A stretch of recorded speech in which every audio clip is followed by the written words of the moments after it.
Guessing what's left of Petrino's face.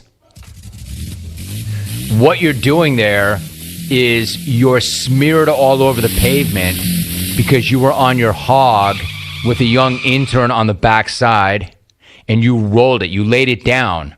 And when you laid that hog down on that gravelly pavement, you left half your face there. Like, that's what your face is doing there, Petrino. Like, what are we doing? What are we doing, man? What are we doing here?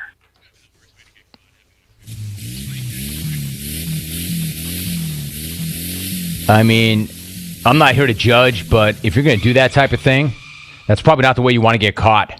Like, what am I here for? With a hog and a co-ed on the back of it, and you laid it down on the pavement, and you left half your face there. What are we doing here? Imagine being like an authority and showing up at that scene of the accident, and at first wondering who it is, and immediately knowing, and not even needing ID to know, but rather looking at that half face that's on the pavement and go, you know what, I recognize that half face. That's Petrino. Hey, coach, I'd ask you how you're feeling, but I know probably not that good. Half your face is missing. What I don't recognize, I recognize that half face that's on the ground. I just don't recognize that young lady that you're with. What am I doing here? What are we doing here? What's your face doing there on the pavement? Like, what am I here for? All right, back to the phones. Let's go this time to Patrick in SB. Santa Barbara, my man, Patrick. What's going on? How you doing? Hey, I know it's not Wednesday, but I got a problem. I drive for Lyft, okay? So don't try to be a DJ in my car while I'm driving your drunk ass home. Just sit back, listen to the Grateful Grooves, and it's real easy. War State Street. I'm out, bro. Okay, Patrick. Okay, this is really interesting. So he drives for Lyft, and he's telling your drunk ass, don't tell me, don't be a DJ back there. Don't tell me what to play in my car. Ordinarily, if somebody calls from Santa Barbara, no matter what they say, they're right. I feel that strongly about the town where I got my start professionally. You can turn that music off anytime, Alvin. I'm not done yet. Where I got my start professionally and where I went to college. However, my man, they're the paying customer. The paying customer is always right. I don't care who owns the car. Let them listen to what they want to listen to, even if they're drunk off their ass. Like, what am I here for? Think O'Reilly Auto Parts for all of your car care needs. They're close, they're convenient. They're known for guaranteed everyday low prices, excellent customer service from professional parts people that you can trust. Stop by your local O'Reilly Auto Parts today or visit O'ReillyAuto.com. My thanks to Mike North, Lucas Giolito, Gregory Rousseau, Andrew Brandt for giving us a great drop. A great drop. Here? What are we doing here, man? What are we doing here? I'll come back tomorrow. I'm going to sleep on whether or not I want to hang out in Malibu with Benny and the fellas. I just don't want it to be a moment where I'm like, what am I doing here? Yeah, 3 now, Alvin. Like, now 1. I'm out. Doing?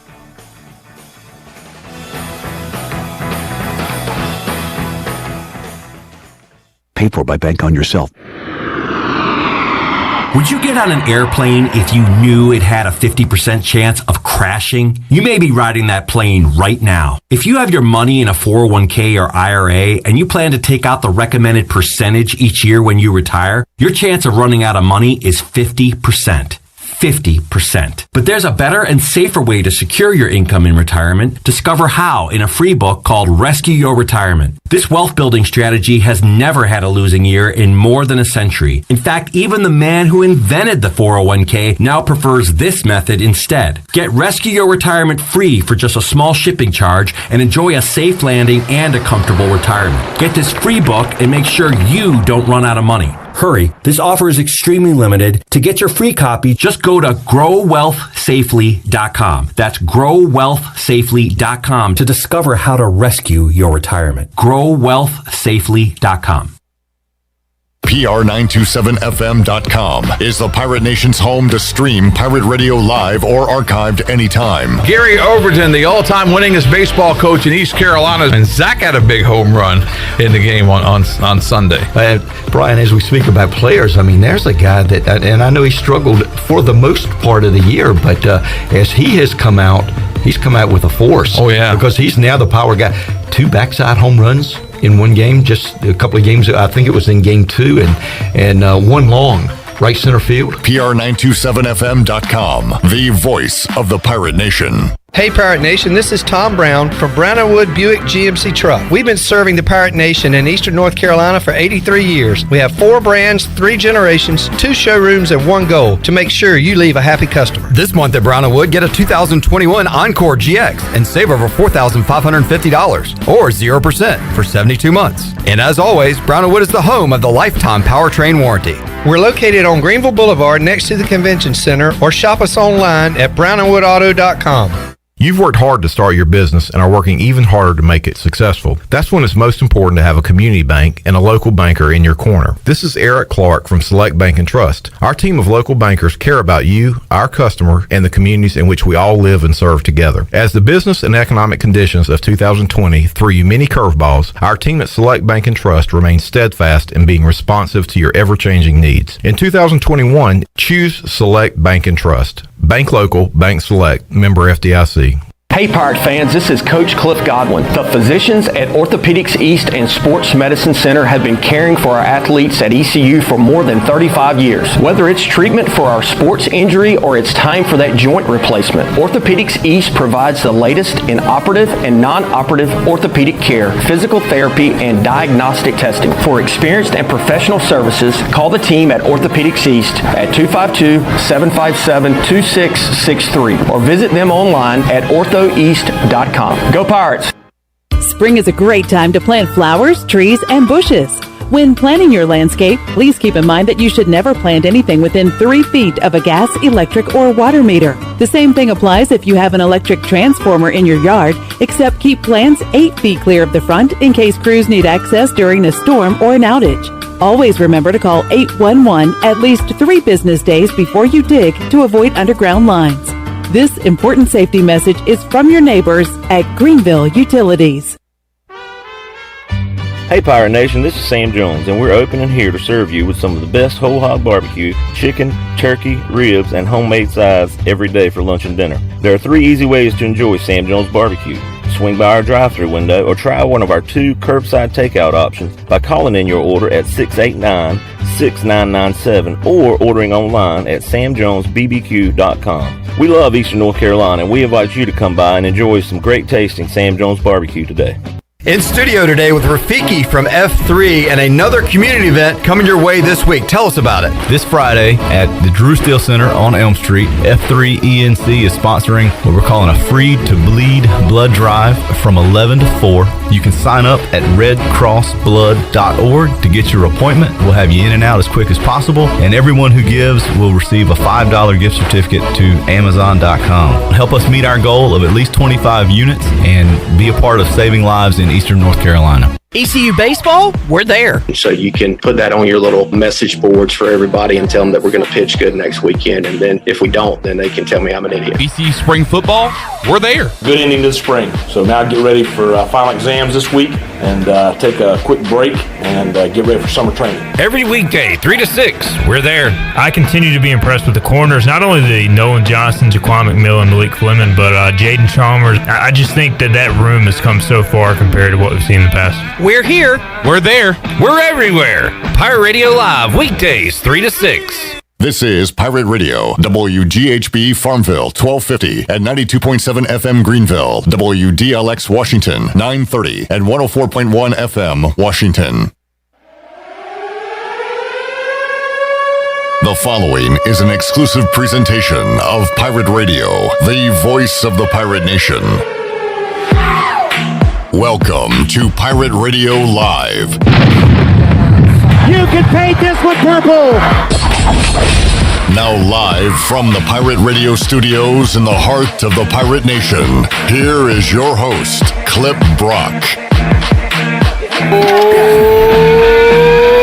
Alrighty then, welcome in to a Thursday edition of Pirate Radio Live, a beautiful day in Eastern North Carolina. We are coming to you today on Pirate Radio 92.7 FM in Greenville, 104.1 in Washington. We're on 1250, 930. You can find us online, PR927fm.com.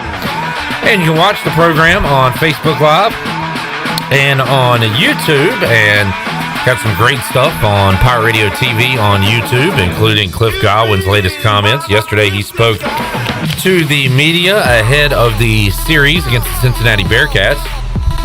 You can hear all his comments, including where he talked about Jake Kuchmaner moving to the bullpen. We'll play some Cliff Godwin comments on today's edition of Pirate Radio Live. Got a new episode of Pirate Radio Trivia dropping soon.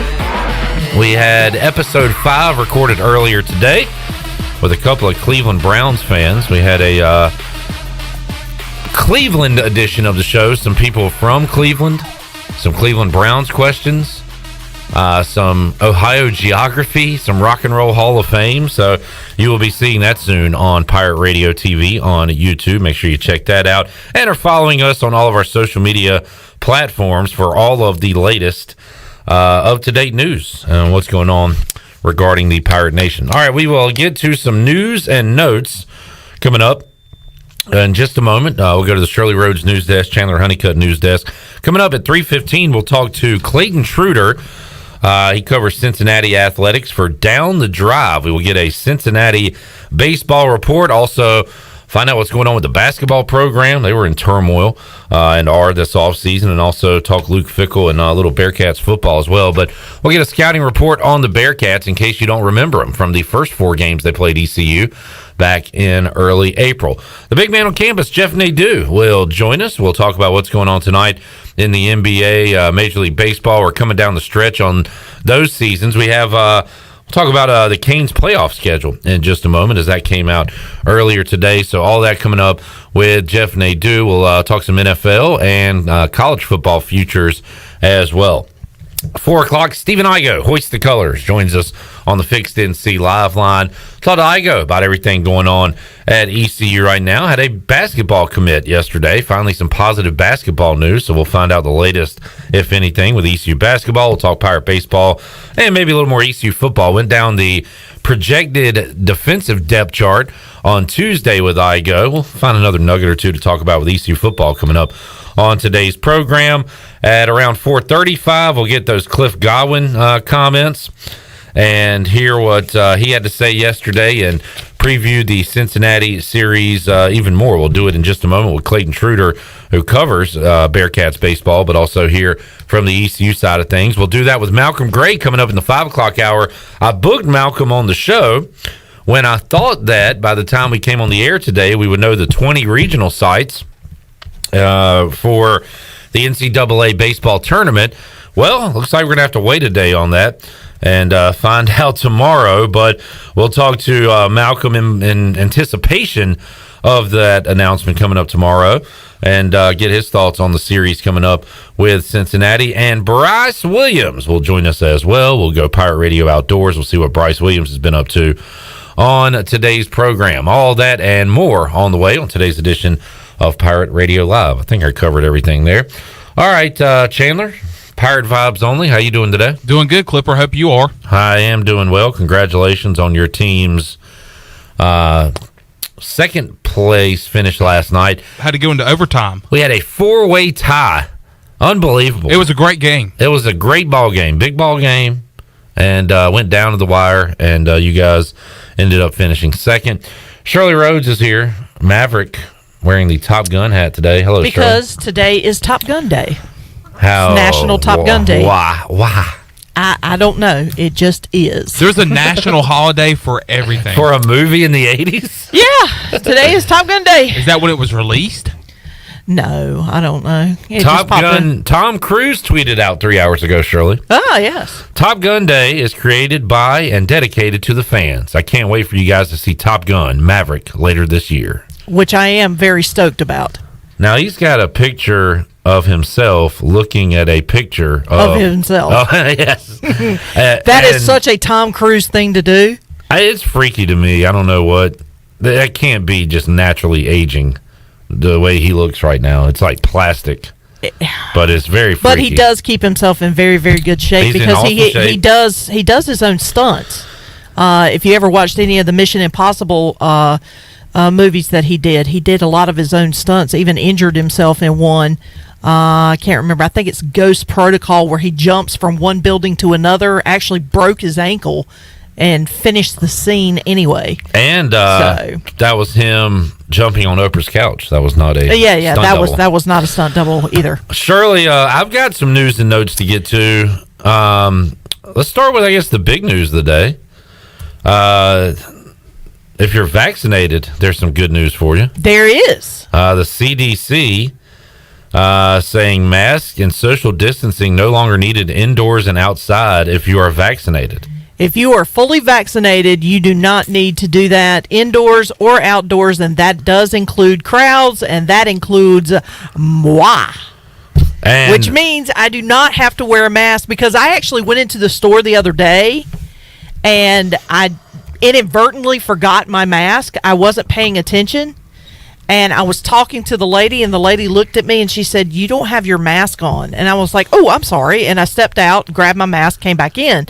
Now I do not have to do that because now I'm fully vaccinated. So what do we do? Like flash our card?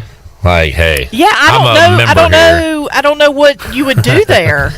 Yeah, I don't know. But but they're going to have to. Now it's no longer required if you're vaccinated. Now the NCAA has to walk back their 50% deal. They said for the regionals, right? I mean, they have to. They have to. They have to at this point.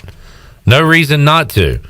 And especially because we're 1 week away from the anticipated announcement from the governor lifting all mandates. Yeah, the state of North Carolina. In the state of North Carolina. And which would mean if ECU was in a regular season baseball game, full capacity, you would think that the administration would have it ready to go for full capacity. But the next time ECU plays at home, we think will be in a regional, which the NCAA says can only be 50% capacity. Aaron Fitt made me feel better when he said that, there's a chance they come back and kind of walk back this 50% deal. And he also said that it may not be enforced to the fullest extent of the law. And there's ways you can get around it, adding seats, things like that. So hopefully the folks at ECU are going to do everything they can to get as many people in for a potential regional at Clark LeClaire Stadium. But better yet, let's just lift this 50% deal that the NCAA made like 2 or 3 weeks ago. Like, too soon. Like, why make that announcement then? There's no need for it. Agreed. Anyway, all right. I got a few other news and notes, but Shirley, we'll see what you have. Okay, first of all, little hockey news. Round 1 of the Stanley Cup playoffs have been announced for the Hurricanes. The Hurricanes will take on the Nashville Predators, and they will host the Nashville Predators for Game 1 coming up Monday night at PNC Arena, and the puck will drop at 8 o'clock. That is going to be a best-of-5 series, so the first, I think, 2 games will be in Raleigh, and then the final 2 games, or the other 2 games, or games 3 and 4, will be in Nashville, and I forget where Game 5 is, if necessary. So I guess it would go 2-2-1-1-1. I'll look up the schedule. Yeah, you'll have to look up the schedule because I just got the first game. So, but that is good news for the Hurricanes because they have a little bit of a home field advantage. So, looking forward to that. Also, it is 2-2-1-1-1, by the way. 2-2-1-1-1. 2-2-1-1-1. Okay, thank you. And then a little closer to home, congratulations to Baby T. Terquavion Smith was announced yesterday as the 2021 Mr. Basketball, which is given, this is actually an award given by the Charlotte Observer for the state's top senior athlete.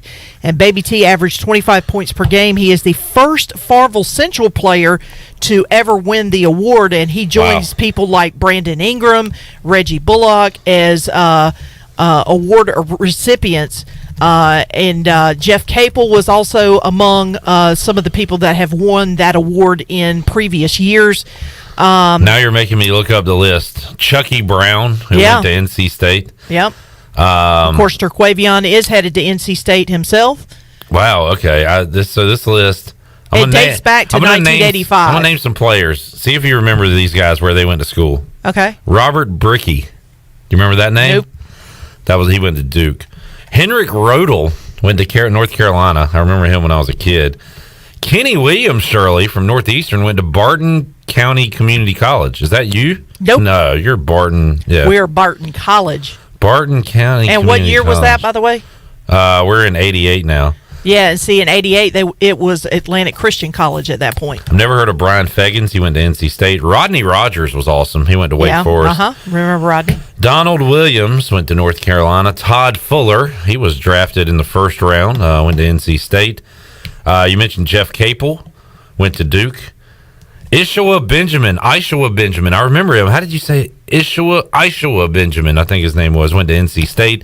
Antoine Jameson, of course, had a great career. Vincent Witt, don't remember him. He went to Clemson. Let's see, some other names on the list. Shavlik Randolph. I saw him play at Minges Coliseum at the high school regionals when he was at Broughton. He was supposed to be the next big thing. Where did he go? He went to Duke. Okay, I thought I recognized the name. I just couldn't remember where I had heard the name from. CP3 was a winner. Mm-hmm. Mason Plumlee. You mentioned Reggie Bullock. How about what former Pirate was Mr. Basketball in 2011? Well, he had to be from North Carolina. You'll never remember it. He went to Florida State, then transferred here. Terry Wisnett. Remember that name? Oh, yeah. Terry Wisnett. Yeah. He was Mr. Basketball. Oh, how about that? In 2011. More recently, Theo Pinson, Brandon Ingram, Bam Adebayo. Yep. Kobe White and Baby T, Terquavion Smith. That's pretty cool. Yeah. So congratulations being the first from Farmville Central is really awesome. That is pretty cool because we've had some basketball players come through, even in just the last couple of years when we had those incredible runs of state championships. But the fact that Jarvis Lang didn't make that list surprised me a little bit, just simply because Jarvis was a very good basketball player, went on to play in the NBA. And from Farmville Central, so that was pretty interesting. So that's I've your got news. when I was a kid, I had a Little League trophy, second place super champ. I won a free throw contest at a basketball camp one time, and that was pretty much it on my shelf. Terquavion Smith has like a room dedicated to all of his got a lot trophies, of hardware, awards, accolades. I mean, there was a time right after the basketball season you were announcing like a new honor for him every day of the week. Yeah, just about every week. Yeah. So good for him. Good for him. Minor League Baseball. I said it right this time today. Minor League Baseball update. Mike Wright is slated to start tonight for the Charlotte Knights. They're going to be taking on the Norfolk Tides. First pitch is slated for 7 o'clock. So good luck to him. Alec Burleson had a pretty good night last night. He went 3 for 6. He had a double, a couple of singles, and a stolen base as the Peoria Chiefs beat the Wisconsin Timber Rattlers 9-8. Jake Washer and Bryant Packer were both in action last night. Neither one of them got a hit. They went 0 for 4. West Michigan Whitecaps beat the Great Lakes Loons 9-8. And, of course, Jake plays for the South Bend Cubs. They lost to the Beloit Snappers 8-3. That's the one with the turtle that you like so much. Very with cool their logo. hats. Yeah. So that's our minor league update for today. The Woodies did not play yesterday. Doubleheader today, and do we have tickets to give away, Shirley? If we do, nobody said anything to me about it. Okay. We will get back to you on that. All right. So there's your minor league update. Couple other things. Did you see the women's golf deal? Where they were having the tournament. Yeah, because among some of those golfers was one ECU's Dorothea Forbrigd, and I'm pretty sure I'm messing up her name. But she unfortunately had her career come to an end for ECU because they canceled that tournament. The explanation that I saw was that the course was playable, but it wasn't championship ready. It wasn't championship ready. What the hell does that mean? And I saw a lot of people say, leave that decision up to the girls, the women who are playing in the tournament, and let them play. This could, for a lot of them, is their last opportunity to play. You got a lot of seniors there, a lot of girls playing for the last time. The video was so sad. All those girls hugging and crying. What does that tell you? That they want to play. Yeah. Let them play. Let them play. Let them play. I wonder. So I think somebody's going to step up here and give them a course and an opportunity to play. That would be great. That's how I see this ending. I think it's going to end on a positive note, but right now a big negative for the NCAA and the folks down there in Baton Rouge, canceling the women's regional down there.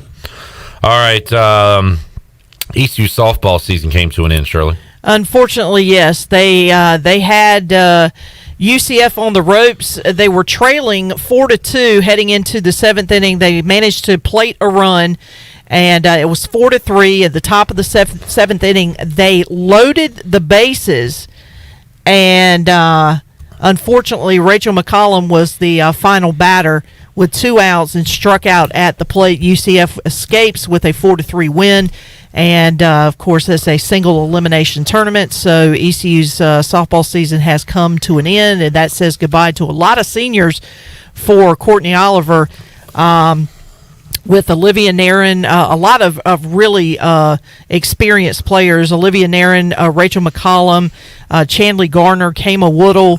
I'm trying to remember all of them, and there's a couple more in there that I probably have missed, but their season came to an end, so we'll have to wait till next year to see what Pirate softball has in store. The Pirates finished with a record of 16-33. They have not had a winning record over a full season since 2014. That is correct. It has been a struggle bus for ECU softball over a long period of time now.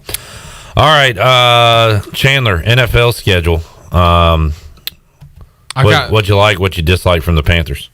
I like it. Still trying to get used to that 18th or the 17th game that's on the schedule. Yeah.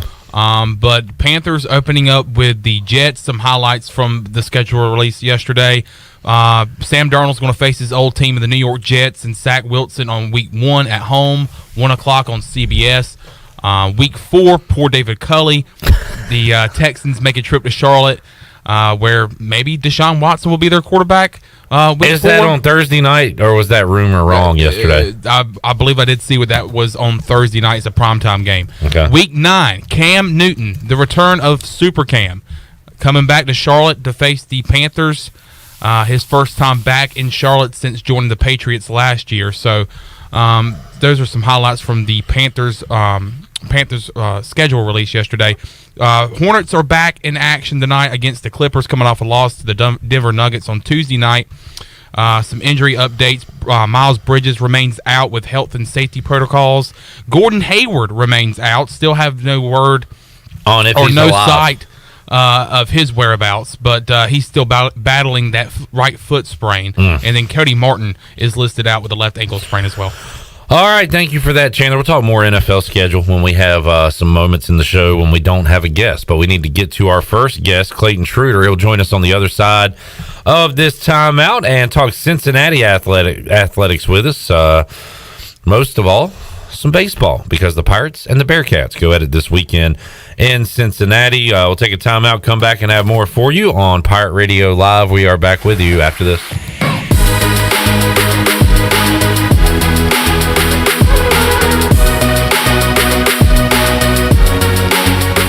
The convenience of Pitt Greenville Airport is waiting just outside your front door. Service is back, so you're connected to destinations worldwide through flights from American Airlines. Plan your next trip. Book your flights today at flypgv.com or aa.com. Ready to travel and take a trip? American Airlines has recently added more flights in and out of PGV. Book today and enjoy the friendly convenience of flying from your local airport. American Airlines, now with more flights available at PGV. Book today at aa.com. PGV, where the Pirates fly. Here with Mike Mullis from Fixed NC. And Mike, you were telling me the other day, people ask you all the time, I didn't know you did that. What does that mean? You know, anything that involves property damage repair, call us first. If it's your crawl space, you've got interior humidity issues, a water loss, your ice maker line breaks, obviously fire and smoke, everybody knows we do those. But anything that involves interior or exterior property damage, we're your repair experts. Mike, how can everybody get in touch with you? 252-999-0001 or fixednc.com. Baseball is back, and the Wood Ducks have so much in store this season. We have dollar beer every Thursday, presented by Natural Life. Mother Earth Friday with discounted beer prices. Giveaways and Pepsi Saturdays plus Sundays are Dogs and Dogs Days, presented by Riverbank Animal Hospital and Friendly Mart Food Stores. Be sure to purchase your game tickets in advance or online at woodducksbaseball.com or by calling Wood Ducks offices at 252-686-5164. Book soon for the 2021 season. Go Woodies! At Tiebreakers, we pride ourselves on serving big, juicy wings. I'm talking big and juicy. Our chickens are the same ones that kick sand in the other chickens' faces. If our chickens played football, they'd be linebackers. The competition's chickens, they'd be skinny little kickers. Trade those kickers in for linebackers. Tiebreakers is open every day at 11 a.m. Follow Tiebreakers on Facebook and Instagram for daily updates. There's no better time to drive away with a quality pre-owned car, truck, or SUV from Greenville Auto World. Greenville Auto World is your authorized rough country dealer. We specialize in lift and leveling kits along with custom wheel packages. Whether you're looking for ground clearance or enhancing the appearance of your vehicle, trust our team for your off-road experience. Greenville Auto World, 3840 South Charles Boulevard across from Hardee's at Bell's Fork, or online at greenvilleautoworld.net. The icy treat that can't be beat is Sparky Snowballs. From big kids to little kids, Sparky Snowballs has been making smiles happen for over 20 years. If you're not in the mood to chill out with a snowball, Sparky's funnel cakes and fried Oreos are a perfect Sparky-licious treat every time. Look for Sparky Snowballs location at the Food Truck Rodeo on the corner of Evans Street and Fire Tower Road, and remember to follow Sparky's on Facebook or visit SparkySnowballs.com. Hi, I'm Annalie Newhoff. And I'm Rob Campbell. And we are with CopyPro. We have been locally owned and operated here in Eastern North Carolina for almost 50 years. CopyPro is the leader in office technology. Does your business struggle with keeping printing costs low or producing professional documents? Here at CopyPro, total customer satisfaction is our #1 priority. We have a variety of solutions to help reduce your printing expenses and make your business more productive. Call us today at 1-800-682-6558 or online at copypro.net. CopyPro, we are the professional office systems people. If you love the food at Villa Verde, and hey, who doesn't? Now Villa Verde makes it even easier for you to order takeout. Tell us about it, Jay. If you go to myvillaverde.com, you can order online, and we'll have it ready for you to go. Plus, you can pick it up at either one of our locations. No waiting in line to pay, and no waiting at all. Just pick it up and go. With online ordering from myvillaverde.com, or from our mobile app, plus even from our Facebook page. Villa Verde, now with 2 Greenville locations to serve you. Villa Verde, a platform for good. Pirate radio sounds different. Different is good. We are all the same. You'll be ashamed. Because different is good. Oh, yeah. Pirate radio.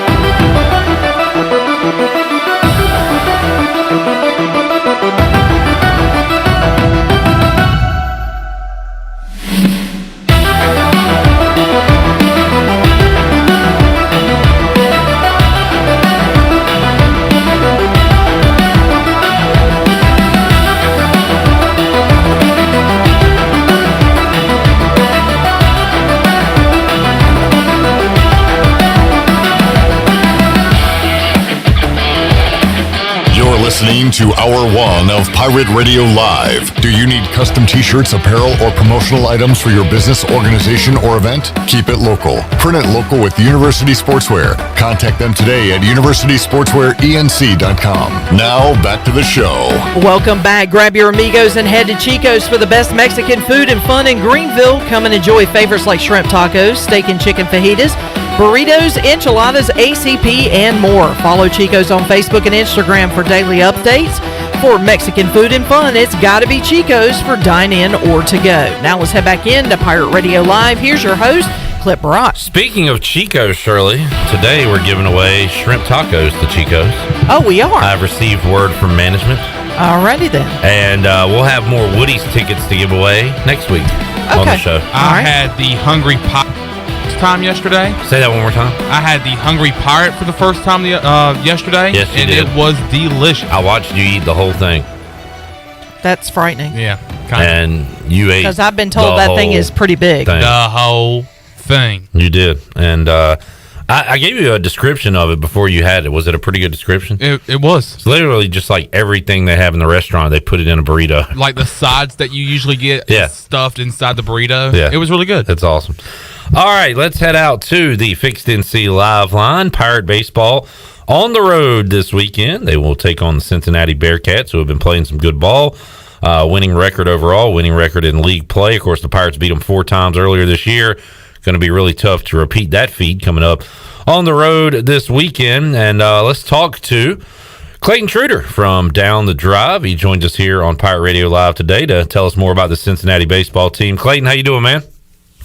Doing well, Cliff. Thanks for having me on this afternoon. Thank you for joining us. Clayton, a trivia aficionado like myself, and a writer, does a lot of different things. But one of those things is following Cincinnati athletics. And Clayton, the Cincinnati baseball team, first series of the conference slate, they come to Greenville, lose 4 times. 2 of those games got out of hand, 7-0 win for the Pirates, 13-3. The other 2, a 5-4 game, and then I remember that Sunday game I was there, 2-0, great pitcher's duel on a Sunday as the Pirates are able to get the 4-game sweep over the Bearcats. Since then, Clayton, what has this team done to, again, get that winning record in conference play and keep that winning record overall? Cincinnati's been incredibly hot of late in their last couple of series. They took 3 out of 4 from Houston, who isn't exactly the 27 Yankees, but going on the road and winning that's pretty significant. I would say as much as anything, Cincinnati's hitting has been more consistent. Their pitching is strong. They have a good 1-2 pitching rotation with Garrett Shanley and Zach Siegel, who've both been consistently effective all season, but the hitting has gotten stronger over time. This is a veteran team. There are several grad transfers on it. In particular, a guy named Jace Mercer, who's a second baseman, has been hitting well. He hit over 500 in the series last weekend. So more consistent hitting as much as anything has changed the direction of the season for Cincinnati. In recent years, they've been kind of treading as a 500-ish team. There was the very fluky 2019 AAC tournament where they won and got an NCAA bid. But this team seems like a club that's turned the corner, and they really have an opportunity with their home series against ECU and then against Tulane to see how they match up at their best against the elite in the American Conference.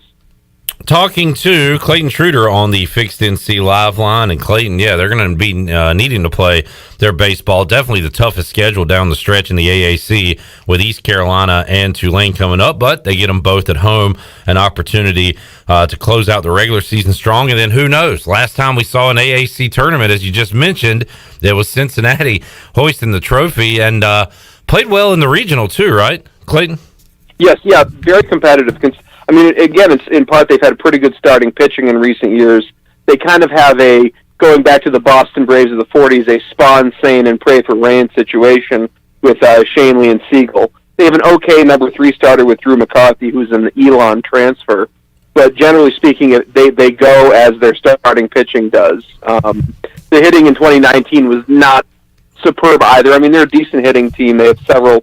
In addition to Mercer, there's Paul Komistek, who's sort of almost looks like Paul Molitor up to me. Anytime he swings, he has kind of a swooping swing in the way Molitor does, and they have Cole Harding, who's a bit of an Adam Dunn type. But this is a team that relies heavily on its starting pitching to compete in big games. Clayton Truder joining us on the Fixed NC Live Line. Clayton, East Carolina will go with Gavin Williams in Game 1 of the series. Tyler Smith, Game 2.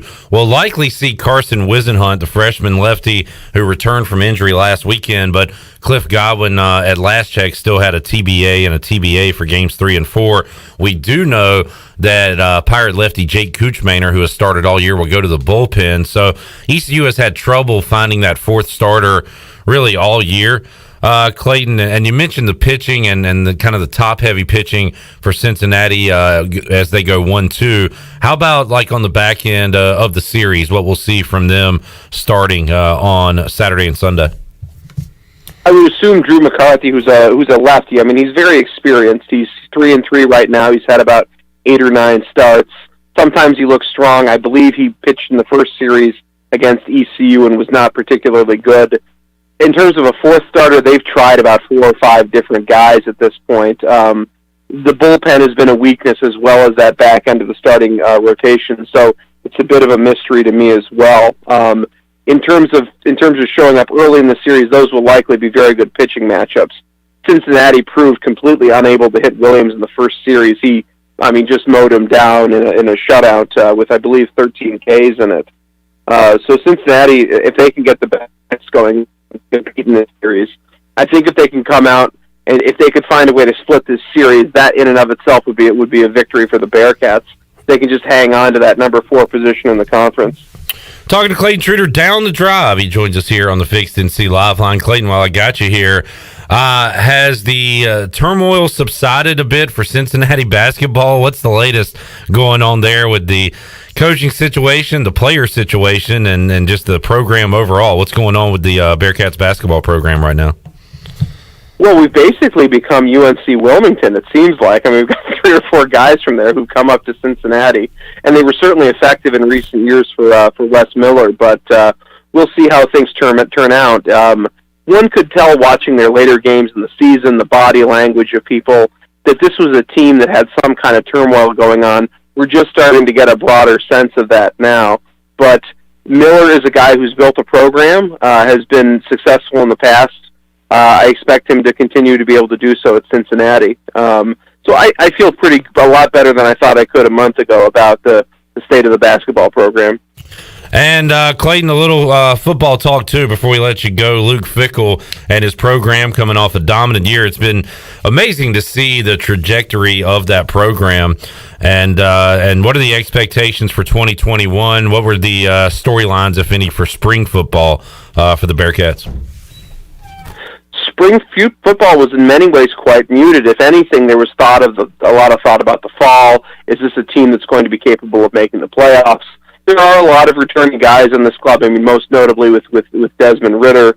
It seems that there's been a lot of focus on they're going to travel to Notre Dame this season. That's been sort of a preoccupation of the fan base. I didn't think there were really a lot of compelling, for example, matchup storylines during spring football, but the Bearcats look to be a power again in the conference, and if you listen to the fan base, they're going to be competing for the playoffs once again. Time will tell. They're not going to be sneaking up on anybody at this point, and I think the conference every year seems stronger and stronger in the American. I'm impressed consistently with the quality of recruiting that's been happening across the league, really from top to bottom now. So time will tell. I'm confident that we'll have another strong season, but the Americans getting better every season, it seems like to me. Talking Cincinnati athletics with Clayton Truder, it'll be ECU and Cincinnati going at it this weekend. We'll know tomorrow if the Pirates are one of those 20 regional sites announced, proposed regional sites. We expect ECU and Greenville's name to be called, and kind of interested to see how teams play after those announcements are made. And we'll see what the Pirates do in Cincinnati. You can check out Down the Drive, Clayton, if people want to know more about what you do and get another closer look at the enemy this weekend, Cincinnati. How can they do that? They can go to downthedrive.com or check us out on Twitter, or you can come and check me out either on Facebook or Twitter at Clayton Truder.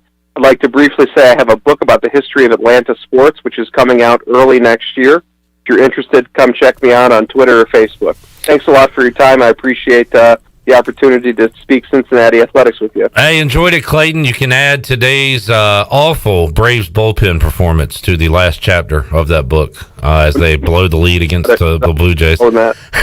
Clayton, thanks. There's Clayton Truder joining us today on Pirate Radio Live. We've got... I gotta talk to Tyler Feldman and apologize to him about something in a moment. Tyler's here. Hey, Tyler.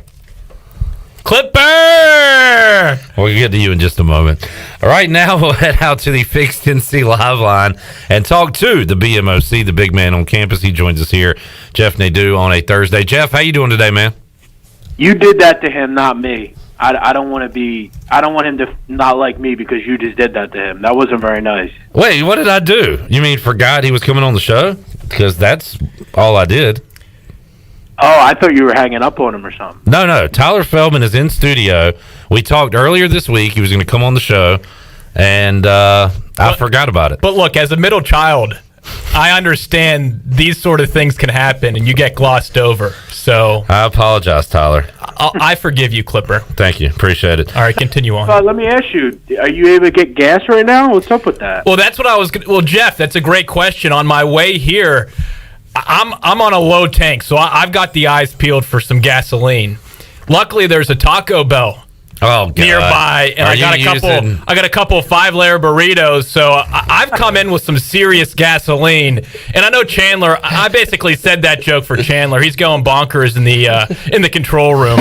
But don't worry, Jeff. I am all filled up. Personally, this show is out of control already. Jeff, I got a little bit of gas on a couple days ago. I did pass by on the way to work and saw a gas station that had 1 million cars at it that apparently did have gas. So it is a real issue. We're going crazy here, Jeff. I saw a video of a man spitting on a woman there at a gas tank in North Carolina in Knightdale. Sorry about that. So yeah, we got it going on down here, big man. What a country! What a country! Yeah. God bless America. Jeff, let's talk NBA tonight. Hornets are 8-point home dogs to the Clippers. Now, the Hornets have locked up a spot in the play-in tournament. They will not be in the playoffs unless they advance from that play-in tournament. Bucks, big favorites tonight. On the road. Hawks big favorites tonight. That's kind of the story of the night. There are some lower spreads, Jeff, but you really got to look at motivation, who's playing for what, and who's playing in the games. If anybody's resting this time of year, and especially tonight. Yeah, I think for the Clippers, it's all about in this game tonight, just about getting the job done, playing well, and continue playing well. They've been very good recently.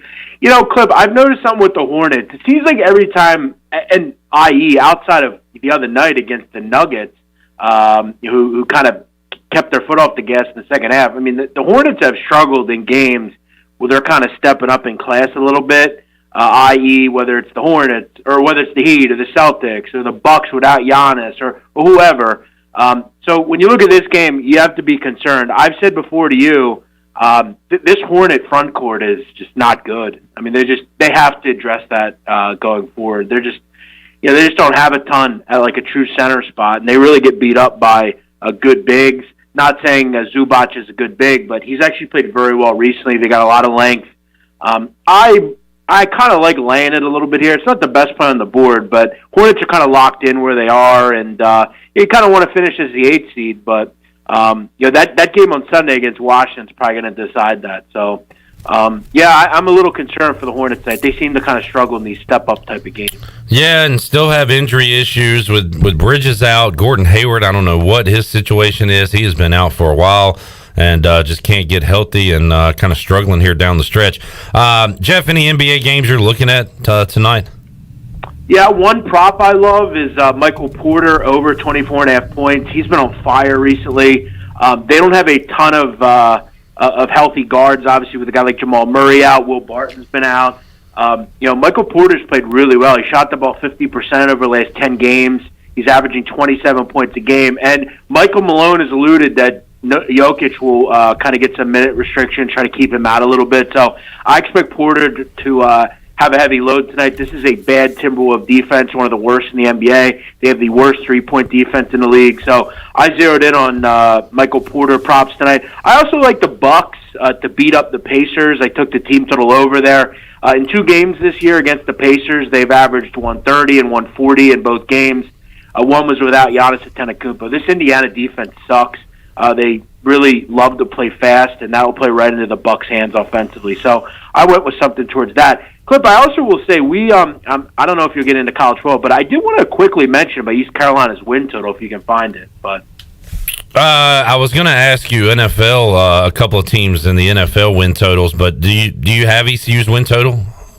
I heard it's 5.5. And I'm pretty bullish on them this year. I thought last year I was kind of hyping up this group as, next year was kind of going to be the year. I think you have to kind of expect, Mike Houston to kind of right the ship a little bit. They lost some games last year that you just were kind of odd. They didn't defend real well, but you have Holt Naylor's coming back for what is 60th season, it seems like. You have Snead back, you have Johnson back.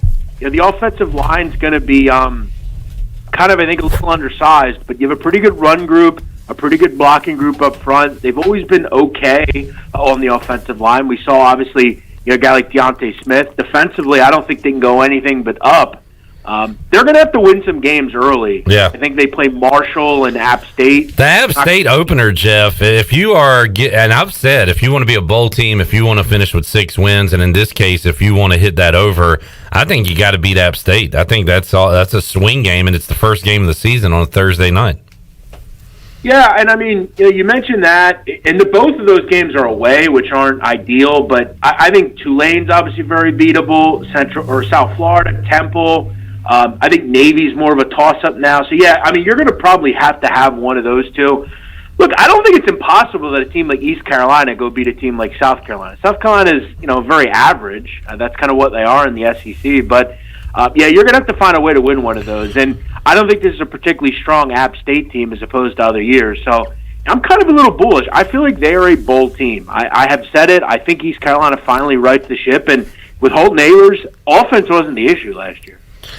Jeff, let me ask you about 2 NFL teams, and we'll let you go. Let's talk about Chandler's Panthers. The schedule came out tonight. Win total sitting at 7.5. What kind of season do you expect the Panthers to have? You like over or under 7.5 wins? Yeah, that's always one of the, with an extra game this year, that's always, kind of up until this year, always been that kind of, you're hoping for, fringe playoff, 8-8 type of group. I feel like this team probably is there. I mean, I don't think the Bucs are as strong this year. The Saints obviously are going to take a little bit of a step back. And when you look at this group, I mean, you finally have, I think, a pretty dependable quarterback. I think it's hard to win in New York, and Sam Darnold just wasn't really cut out. I don't think he's a bad quarterback or anything. I think with a healthy McCaffrey, all of a sudden you have a run group that you can kind of depend on with some young guys. I like their offensive line for the most part, and they adding a guy like Terrence Marshall was helpful. I mean, I like Robbie Anderson already. Moore is kind of a speedster, and Marshall's a guy that catches everything. I'd had a great 2019. I thought Jace Horn was the best corner in the draft. I already liked their defense. The one knock was I just wanted them to get a little bit better on the back end. They're young, but they're, I think, got a lot of potential. So, yeah, I think, I have to delve a little bit more into their schedule, but I think they're kind of a fringy 8-win team. I like Matt Rule a lot. I like this kind of coaching tutelage here, and I think the quarterback, kind of a healthy, starting quarterback going forward, and he's the guy will definitely help. So, yeah, I'm a little bullish on Carolina. And finally, let's look at the AFC North. The Ravens are good. The Browns are good. The Bengals are on the come-up, and that leaves Tyler Feldman's Pittsburgh Steelers. Jeff, their win total at 8.5. That is a brutal division. Where does Pittsburgh stand in your eyes this year? Yeah, I don't understand the thought process with this team really in one area, and a lot of it's just their inability to find any talent at the quarterback. But I guess you're just going to kind of milk Ben Roethlisberger for till the end of his career. I don't know what the plan is after that, which is kind of odd, but I thought they got better in key positions. They had to improve the run game. Just isn't good enough. And Harris is a guy that at least you had one team that would take a shot with a running back in the first round. Freiermuth is solid as well. It just reminds you of a Pittsburgh tight end. Offense should be fine as long as Ben stays healthy. We saw at times last year that offense really bogged down. The good thing for them is defensively they don't necessarily have to be incredible because I think at times they struggled, but defensively they're pretty damn good. That's a tough division, though. I mean, as we know, the Bengals are going to be much improved. They've got a great offense. The Browns are very good, and I think the Ravens win the AFC this year. So I know that's not what he wants to hear, but I've always had a soft spot for the Steelers. I just don't understand the thought process going forward. I would have tried to bring in a guy like Jameis Winston last year and kind of figure out what you're going to do because they don't have any comparable backup after Ben Roethlisberger. We know how he has an inability to stay healthy. I don't trust any of these guys, even Dwayne Haskins. Tyler. Oh, God, especially Dwayne Haskins. No, Jeff, you're spot on because the Steelers' upper management they've been too afraid to do what the Packers have done. They don't want to displease Ben Roethlisberger, so they've really never brought in a guy that could ever replace him as a starting quarterback. We've seen that with Ben being injured, and I don't really trust that Ben's ever going to get back to 100%. So he's a big liability this year, especially at the quarterback position, which I think that in turn puts way too much pressure on the defense. The defense is solid, but until you really get a guy under center who's healthy, and look, Ben's done so many great things, but the Steelers, just with how still they are, and they want to make everyone happy, especially guys that have been there for a long time. That's just how the Rooneys have always done things. They've had 3 head coaches in 60 years. In my life, they don't really like change, and unfortunately, Steelers fans, myself included, have unfortunately reaped the not rewards, but the problems that have incurred within that offense. And that's the problem they have going forward, too, because they're going to be good enough to not get, I think, a legitimate draft pick. And, again, I don't think it's just – they have even tried. They just don't make the right selection. No, so they had Joshua Dobbs, who I thought would have been a suitable replacement, but then they traded him to Jacksonville, and then Ben got hurt, so Mason Rudolph went in, and then they ended up getting Dobbs back on. So unfortunately for Dobbs, who's never really been a starter, not saying he is, but that window in which he could have been playing quarterback never happened because he wasn't on the Steelers when Ben was hurt. So, yeah, they've never really figured out that who's next after Big Ben. It's a precarious situation to go forward. And, again, they're kind of mired in that, I guess we'll take a shot on a quarterback in the second round or something. But, yeah, we'll see. It's a tough division for sure. Jeff, always enjoy it, man. Make sure you're following Jeff Nadu on Twitter at Jeff Nadu. He'll throw out some free plays. He's been red hot in the NBA and hitting on some baseball as well, Jeff. So keep it rolling, big man. Thank you, my friend. Good talking to you guys. Talk to you next week. All right, there he is, the big man on campus, Jeff Nadu.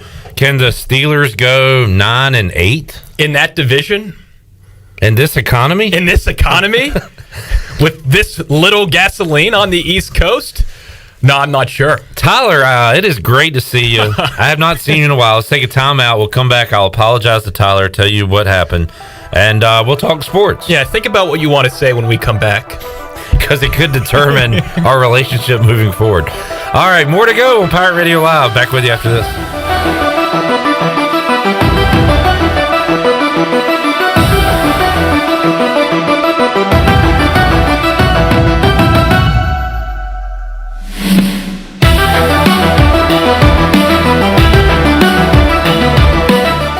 If Jersey Mike's turkey had a resume, it would say it's 99% fat-free and raised without antibiotics.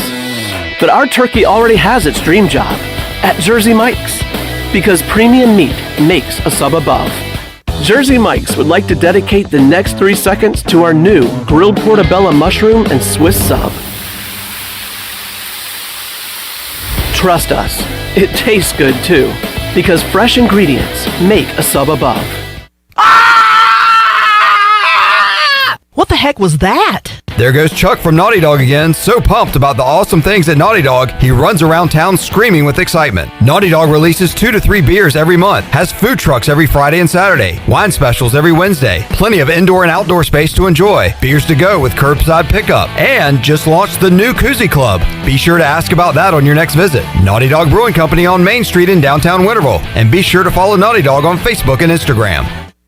North Carolina State Parks is proud to announce that they have partnered with the Hometown Strong program. Our visitor centers are now equipped with public Wi-Fi to help kids with school. Remote learning has become a critical public health measure in maintaining social distance and continuing to educate our young people. Take advantage of Wi-Fi and a hike at Goose Creek State Park or a day trip to the beach and access remote learning at Fort Macon State Park. For more information, visit hometownstrong.nc.gov. This is Martin Truex Jr., and as a NASCAR Cup Series champion, I love one-stop shopping. When I need fresh tires or fuel during a race, my pit crew takes care of everything. Off the track, I have an Auto Owners Independent Agent. They handle all my insurance in one place: car, home, life, and business. Get your own pit crew and find a local agency with Auto Owners Insurance. This is Norm Bryant with Town Insurance in Greenville. Call me today at 756-8300. Go Pirates.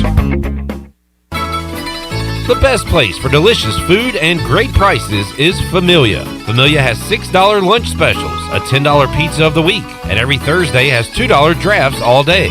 Sunday brunch is the best for food and family. Come and enjoy favorites like shrimp and grits, made-to-order omelets, French toast, and drink specials like $3 mimosas, beer mimosas, or $5 Bloody Marys. Familia, Fire Tower Road near Pitt Community College, and FamiliaNC.com. Hi, this is Jeff Charles, and welcome inside the booth. Have you seen the A&E Pro Wrestler biography? I'll have some thoughts next. The Pirate Radio Podcast. So why not a bowl game, guys? And probably maybe USF.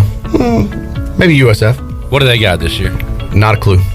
I thought he was going to say not much. You're honest. Not much. God bless your honesty. 11 coming back. App State is really the pivotal game if you want to go to a bowl. I'm going to say it. Listen to every Pirate Radio podcast now by visiting our podcast channel and subscribing in Apple iTunes or SoundCloud. The Pirate Radio Podcast is powered by White Claw Hard Seltzer, proudly distributed by Coastal Beverage.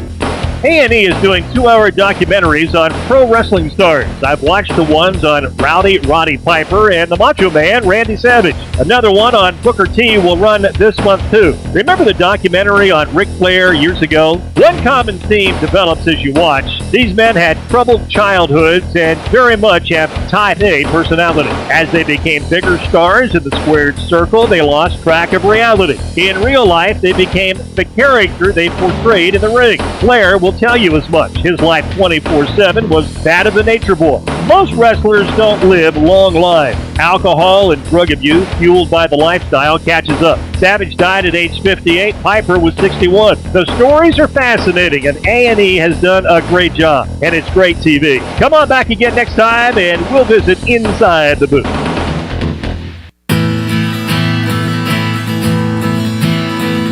Yo ho, you're listening to Pirate Radio.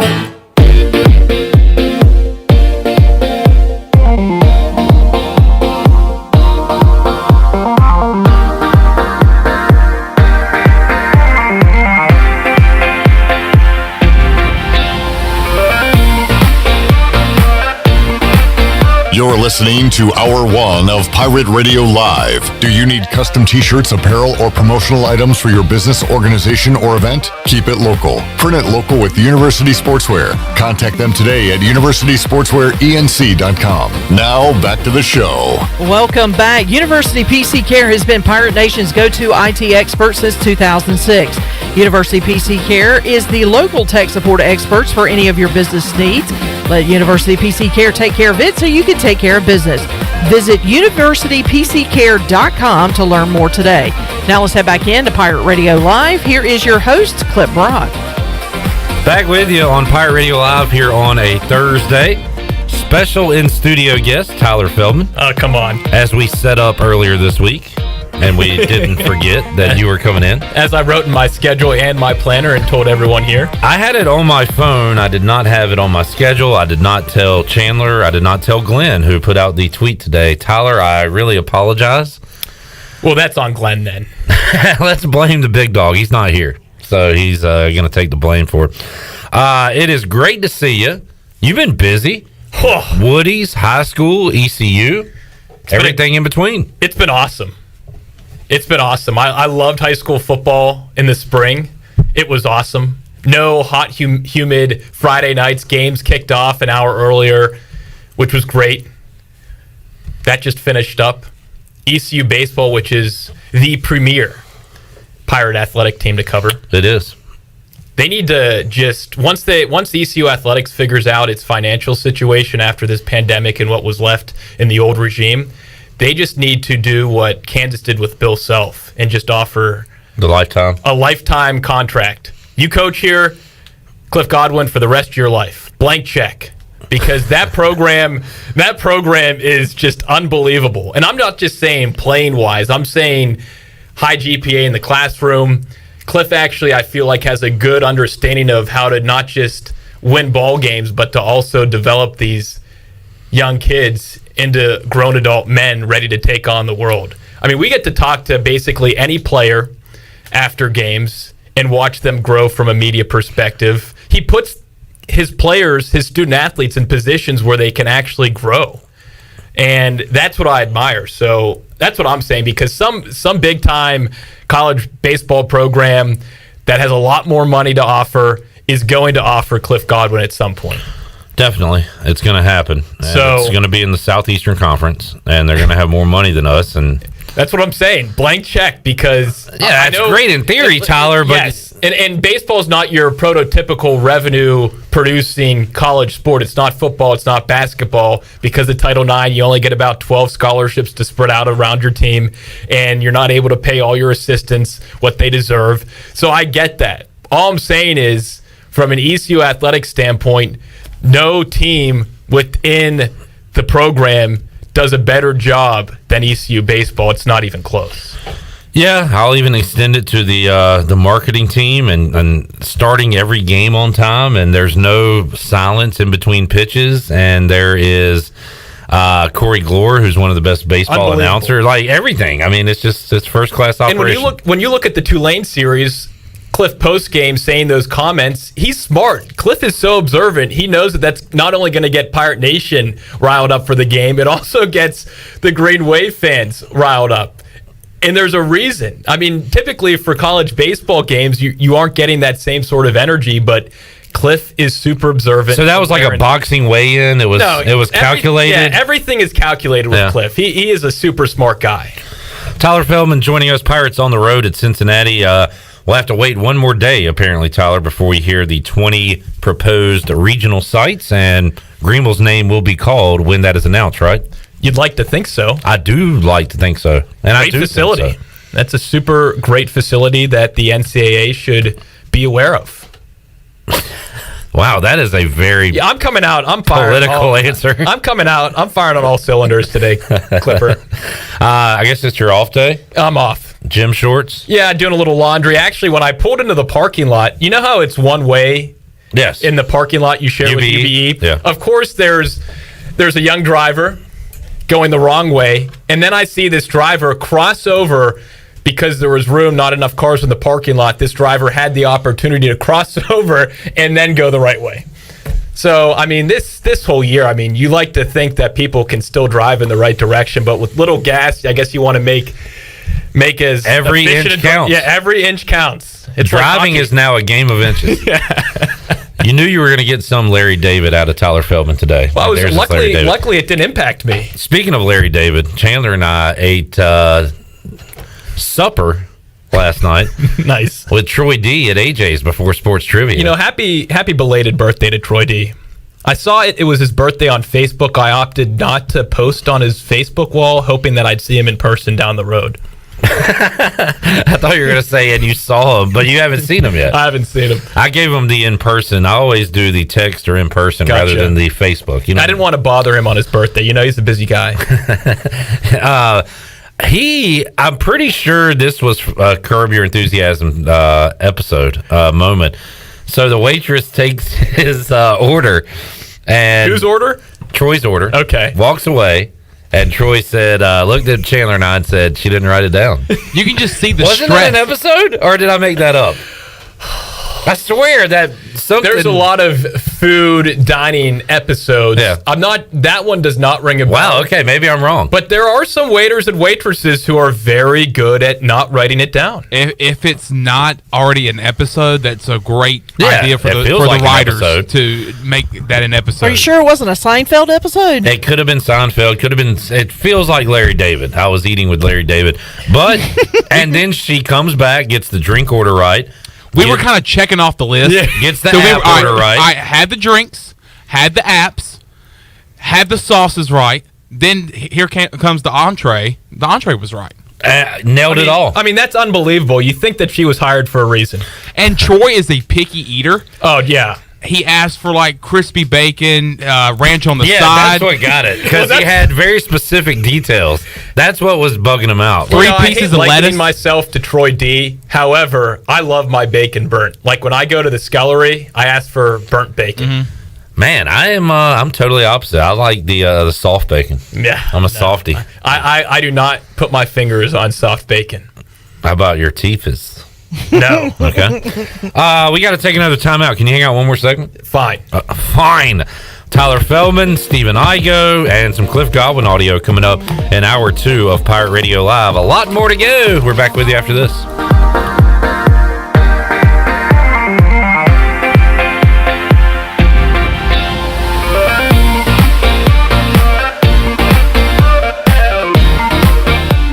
In studio today with Rafiki from F3 and another community event coming your way this week. Tell us about it. This Friday at the Drew Steele Center on Elm Street, F3 ENC is sponsoring what we're calling a Free to Bleed blood drive from 11 to 4. You can sign up at redcrossblood.org to get your appointment. We'll have you in and out as quick as possible, and everyone who gives will receive a $5 gift certificate to Amazon.com. Help us meet our goal of at least 25 units and be a part of saving lives in Eastern North Carolina. You've worked hard to start your business and are working even harder to make it successful. That's when it's most important to have a community bank and a local banker in your corner. This is Eric Clark from Select Bank and Trust. Our team of local bankers care about you, our customer, and the communities in which we all live and serve together. As the business and economic conditions of 2020 threw you many curveballs, our team at Select Bank and Trust remains steadfast in being responsive to your ever-changing needs. In 2021, choose Select Bank and Trust. Bank local, bank select, member FDIC.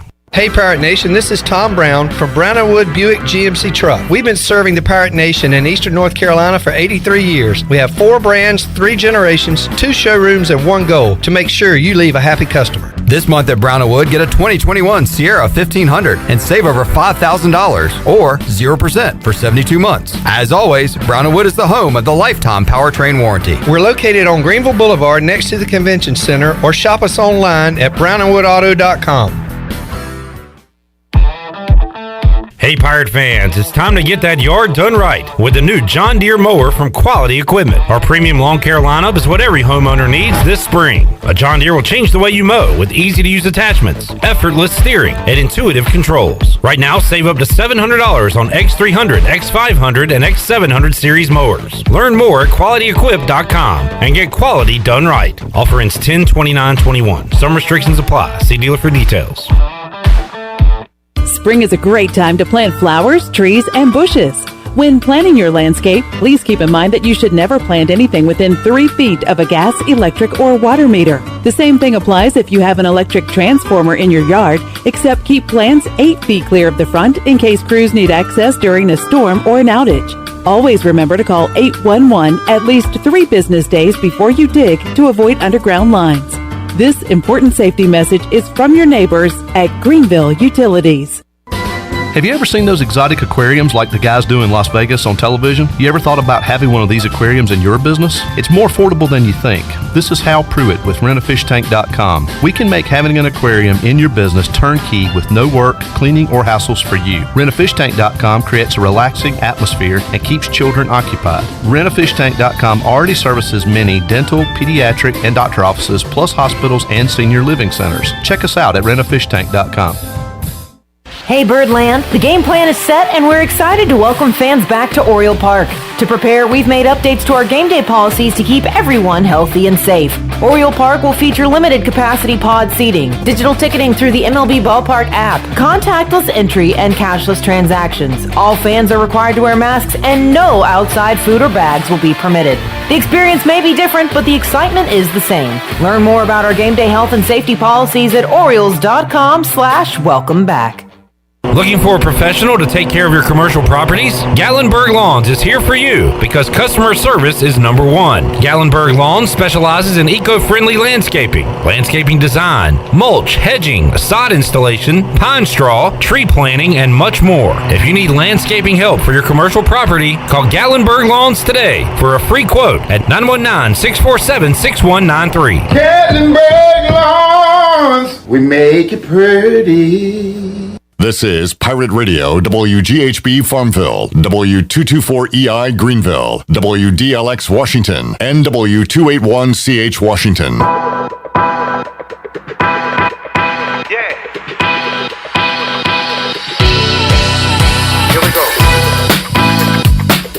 You're listening to Hour 2 of Pirate Radio Live. This hour is brought to you by University PC Care, your local tech support experts for all your business needs. Let University PC Care take care of it so you can take care of business. Visit universitypccare.com to learn more today. Now, back to the show. Welcome back. Brown & Wood is your home of the best selection of GMC, Cadillac, Buick, and Mazda in Eastern North Carolina for over 83 years. Shop their entire inventory online at brownandwoodauto.com or visit them on Greenville Boulevard. Now let's head back in to Pirate Radio Live. Here is your host, Clip Brock. All right, we're back with you. Tyler Feldman complaining about Ben Roethlisberger, and just saw that the Steelers have the toughest schedule. I don't put a lot of stock into that, but it's not good when you see your team at the very top of that list. No. Although if they want to be battle tested, fine. If they win games and they prove to be a really good team, great. But I just don't think that Ben is going to be healthy for an additional game added on to the already long season. We talked to Jeff Charles on Wednesdays, Tyler. He right now is in Michigan, and so his TV options at night, sports-wise, are Pistons, who have the second worst record in the NBA, Tigers, who are right there with the Pirates, would you say, is the worst team in Major League Baseball. Red Wings stink. Yeah. Lions have never been good. That is a brutal sports city.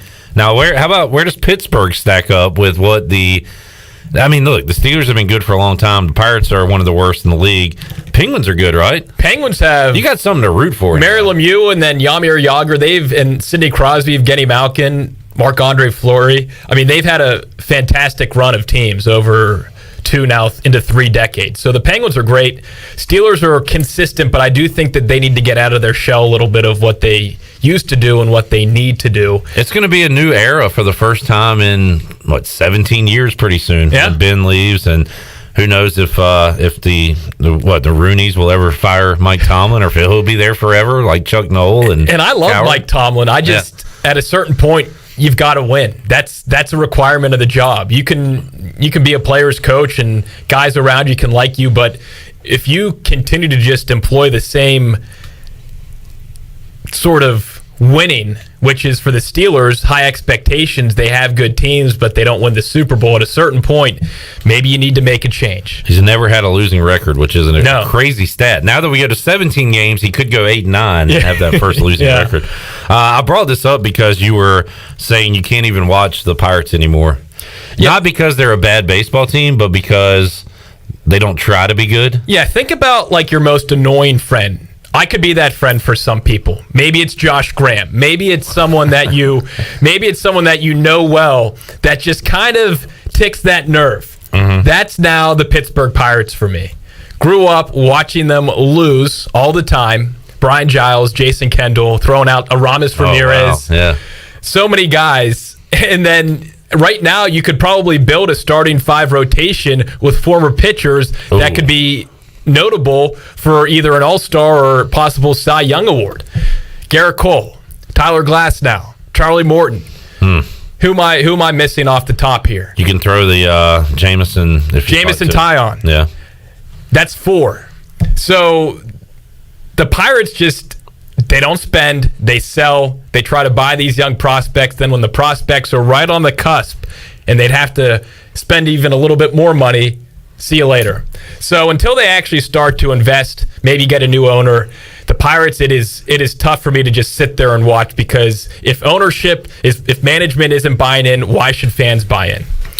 That is that's a tricky proposition, to try to get people to come to the ballpark and watch a team when you feel like the team is not doing all they can to put a good product on the field. I'm just sick of saying PNC Park's a great place to watch a ball game. That's not enough anymore. That's not enough. That ballpark was built in 2001. It has since been bar mitzvahed.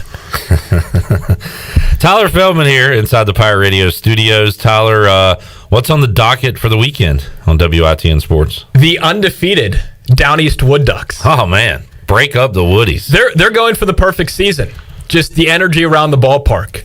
Historic Rangers Stadium. I was out there before the home opener. How many fans are they allowed in? 50%. Okay. But you have to remember, for minor league baseball, even if it was at 100%, for these minor league baseball games, across the country, it's never at 100%. Maybe for July 4th with the fireworks opening day, but outside of that, so they're expecting probably around 1,200 fans is what they're allotted for a 4,000 fan allotted stadium, which is pretty typical for a minor league baseball game. And good news, that number could go up once we hit June. Yes. And of course, the CDC coming out today saying if you're fully vaccinated, you don't need to wear a mask and social distance, which is why which is why I'm in here. Hypochondriac Tyler Feldman with no gloves and no mask today.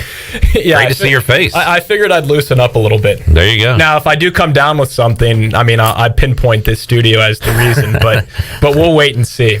How'd your vaccines go? Any complications? Not scared of needles. In and out. Super quick process. I'm not talking about that. I didn't even feel the needle. I did the second one, but you're saying post the aftermath. After the second shot, I was a little sluggish, and I'm a high energy guy. So actually.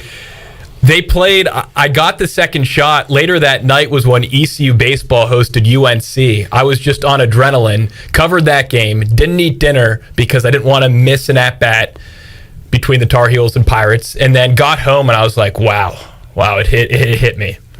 So I kind of had that distraction, and then I overnight sluggish next day. But outside of that, I was fine. You're good to go now. All right. So you got the Woodies coming up. Rose and Conley play again tonight, right? at Rose. The Vikings owe them some payback. Did you hear what happened in that game? What happened? Oh, I saw you had a great video of the home run celebration, which at that point, Matthew Mateus, Conley Jr., he's committed to UNC. He actually committed when he was 14 in December of his freshman year. So before he even threw a pitch for Conley baseball, he had committed to UNC baseball. He was on that Greenville Little League team. Yes, before I arrived. Dixon Williams hit a home run. So that made it 2-1. And then, unfortunately, Dixon Williams, with 2 on and 2 out in the top of the 7th, made a fielding error. Michael Allen, who could play baseball and football somewhere. ECU, I think, has offered him among several other big-time schools. Chopper to second. Dixon Williams can't field it. That loads the bases with 2 outs. Mitch Jones, a sophomore, comes up and laces a 2-out, 2-run single into left off Mateus. That knocked him out of the game, made it 4-2. Conley gets 1 back in the bottom of the 7th, not enough. 4-3, Rose wins. And I walked to the Stop Shop the next day, and of course, it's Wednesday, which is the day that RV, Ronald Vincent, Scooter Rogers, Marvin Jorman eat at Sup Dogs. They're always at that corner table, so they would point and laugh at me as I walk in the Stop Shop and say, hey, you lost last night, we won. Great guys, Rose royalty, but I hope the Vikings can get them back tonight. It was a great game Tuesday, so many talented young baseball players. You were talking about all the guys that are going to go to college to play sports, and I say sports instead of baseball because Michael Allen could end up doing both. Yeah, so a lot of good young talent. Guy Smith Stadium tonight, 6 o'clock. Did you cover any of the championship games? It was kind of rough for the East. Yes, Tarboro. Yes, I was at the North Side Murphy game Saturday at Carter Finley. Murphy had like this 6'8", 300+ pound lineman who played both sides.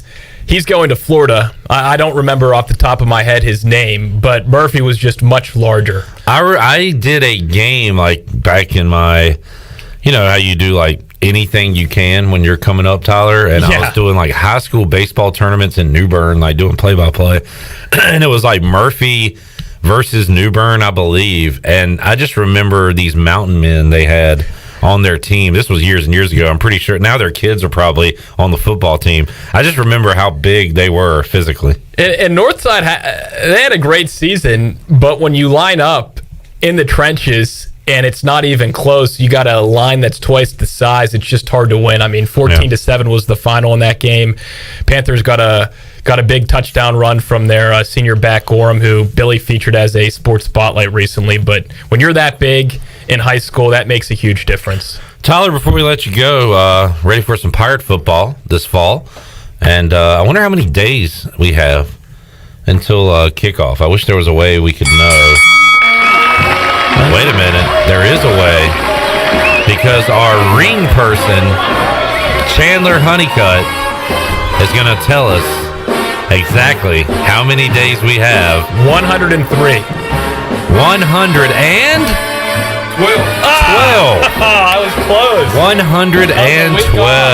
Look at that. Now, when you were talking about doing anything you can to get, some experience, you weren't doing this for me. Like a piece of meat. What are you making Chandler do around these parks? Although he's doing a great job. We just oogle at him. He walks down the hall. We whistle. Harassment. A lot of that. Well, you guys are. Good for you coming out and saying it in front of the public, but typically you don't want that stuff to come out. We don't have an HR department. Gotcha. So we can pretty much do what we want around here. Chandler, thank you for that. Chandler, that was lovely. 112 days. And I think that you smell that Taco Bell. What? Huh? No? What happened? Okay. Now Chandler walked by and I just got a little. Sometimes it doesn't land. That's fine. Oh, were you saying you smelled something? Yeah, you smell that? I missed it. Did I smell like Taco Bell or do I stink? We got to go. Tyler, great. No comment. No comment. Kirk. Do I have to answer? I don't like that. Tyler, thanks for coming, buddy. Good to see you. Hey, thanks for remembering that I was coming on your show this afternoon. My apologies on that. It'll never happen again, but we will have you on anytime. I appreciate it. And next time we will promote you heavily so you can bring in the eyeballs. Nah. It's not going to make a difference. We'll put you on a billboard. Now that will make Coming a up difference. at Thursday on Pirate Radio Live. That would be awesome. If we did a daily billboard, yeah, pretty cool. That would be something to look at. All right, we'll take a time out, come back. Stephen Igoe, Hoist the Colors, will join us. He is not coming in studio. Why? He says because of the gas shortage. So we will talk to Igoe from home. Igoe, you low on gas? Don't say it. I've got an answer. Don't say it. Don't say it.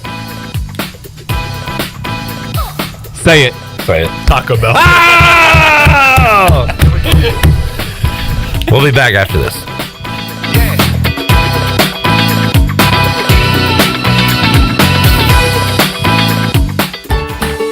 The icy treat that can't be beat is Sparky Snowballs. From big kids to little kids, Sparky Snowballs has been making smiles happen for over 20 years. If you're not in the mood to chill out with a snowball, Sparky's funnel cakes and fried Oreos are a perfect Sparky-licious treat every time. Look for Sparky Snowballs location at the Food Truck Rodeo on the corner of Evans Street and Fire Tower Road, and remember to follow Sparky's on Facebook or visit SparkySnowballs.com. When fun finally returns, Bud Light legends don't just come back. They come roaring back, carrying a cooler full of Bud Lights, an inflatable dolphin, and those Velcro pads with the balls that stick to them. And this summer, with a cooler at their side, they're gonna make up for all the fun we've missed. Welcome back, Bud Light legends. It's time to take summer by the coolers. Cooler up at BudLightLegends.com. Enjoy responsibly. 2021 AP Bud Light Beer, St. Louis, Missouri. The Tarboro River Bandits are back, and this year we'll have a full season, and all fans are welcome this year. Come watch some of the best collegiate baseball around with over 20 Division I players on this active roster looking to compete at a high level. We have a family-friendly atmosphere, awesome stadium, food and drink specials, plus the coldest beer on the East. Come do something different with the family this summer with the Tarboro River Bandits. 29 home games to choose from. Tickets available at the gate or online at TarboroRiverBandits.com.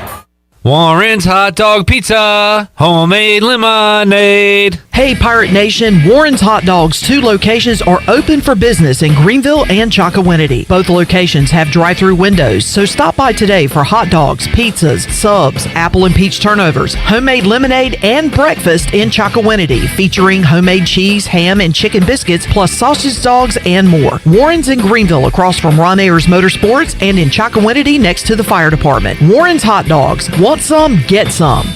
Hey Pirate Nation, this is proud ECU graduate and former baseball player Brandon Manning inviting you to join my team at Farm Bureau Insurance. Right now is a good time to review your coverage with a local trusted agent like me.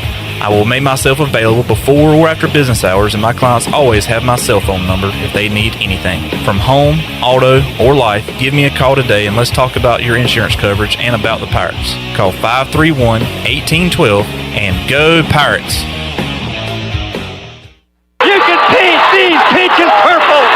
Classic sports moments never get old, and neither does classic food from CPW's. CPW's classic menu is back with all of your favorites like tortellini CPW's, Cajun chicken and pasta, classic lasagna, the garbage pizza, the stromboli, calzone, Atlantic salmon, the Cajun fried shrimp wrap, and more. Start every meal off with your favorite beverage and CPW's fresh baked bread and garlic butter. CPW's, serving classics in Greenville since 1995. Stanton Square near the hospital. Here today with Gamecock, also known as Bruce Batten to his friends and family. Why F3? For me, it's really two things: accountability and fellowship. And looking at turning 50 years old and where I was headed physically, it wasn't the path that I wanted to be on. I was lucky enough to run into some guys that kind of headlocked me and brought me out here. And once out here, I kind of fell in love with the atmosphere. The fellowship's unbelievable. I've got a group of guys behind me. No matter what I'm going through in my life, I can depend on. And that's what it's about. One letter, one number, F3. Learn more today at f3enc.com. East Coast Grading and Utilities is your source for clearing, hauling dirt, and concrete work. East Coast Grading and Utilities handles all sewer and water issues as well. I'm David Vaughn. Whether putting in a new subdivision or helping you with any and all of your drainage problems, I can get the job done. Call me at 531-7494. No job is too big or too small. East Coast Grading and Utilities. Friends helping friends. 531-7494 for East Coast Grading and Utilities. Pirate Radio. Join the crew. Fire those things that go bang. Abandon ship! The voice of the Pirate Nation.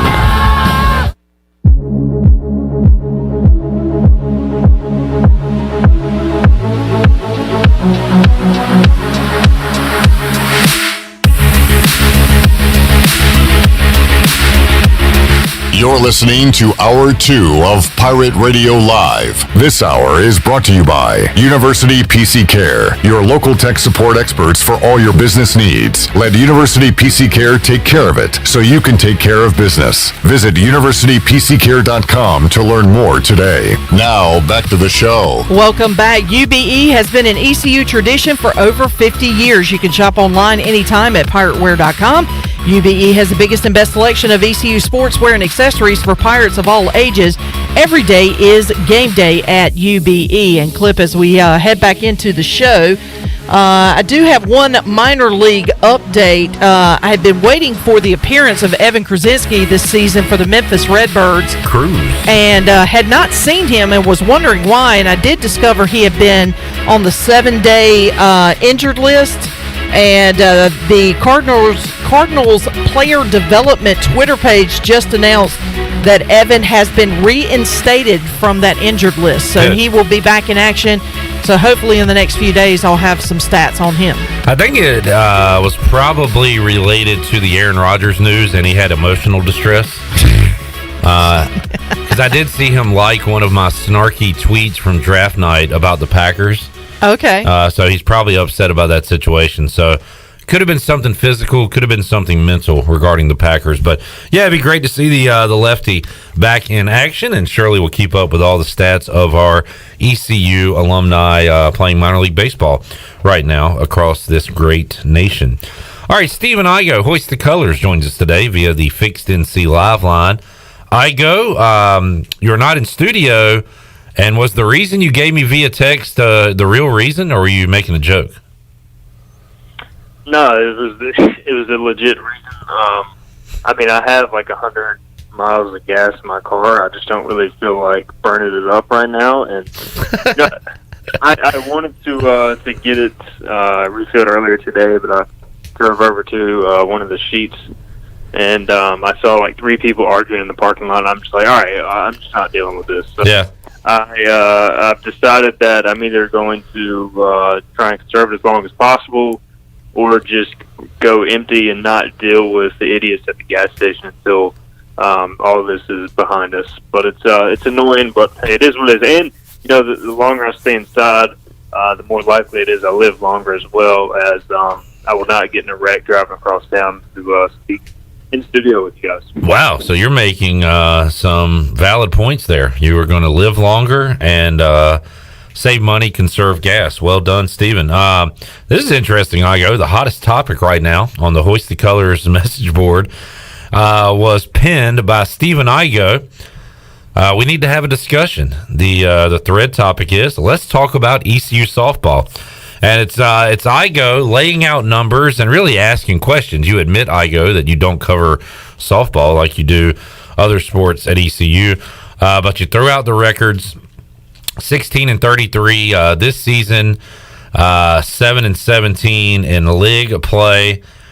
Courtney Oliver 125 and 166 overall. The best AAC season was 8-13 in 2018. All these numbers from Stephen Igoe, and you're just kind of throwing it out there to people on the board, Igoe, that what are you missing here? Should ECU be better? Why aren't they better? And you've got quite a discussion going on the message board. Maybe the most in-depth discussion I've seen on softball in a long time at Hoist the Colors. Yeah, I mean, I'm not trying to start anything. I was more or less just curious about like the state of the program. I've interacted with Courtney Oliver very briefly, so I don't know her too well. But I mean, I watched today's game and I thought the ladies play hard and all that. It seems like they have a very young team, so that might have something to do with it. But it just seems like since they built that new stadium, which is a pretty impressive facility, and for whatever reason, the program has just kind of stalled. There's been some coaching changes, and I talked to people that said when Courtney Oliver took over, it was kind of a mess for sure. So, but she is in her sixth season now, and so you kind of wonder, what the state of the program is. And they were having a very good season last year until the pandemic hit.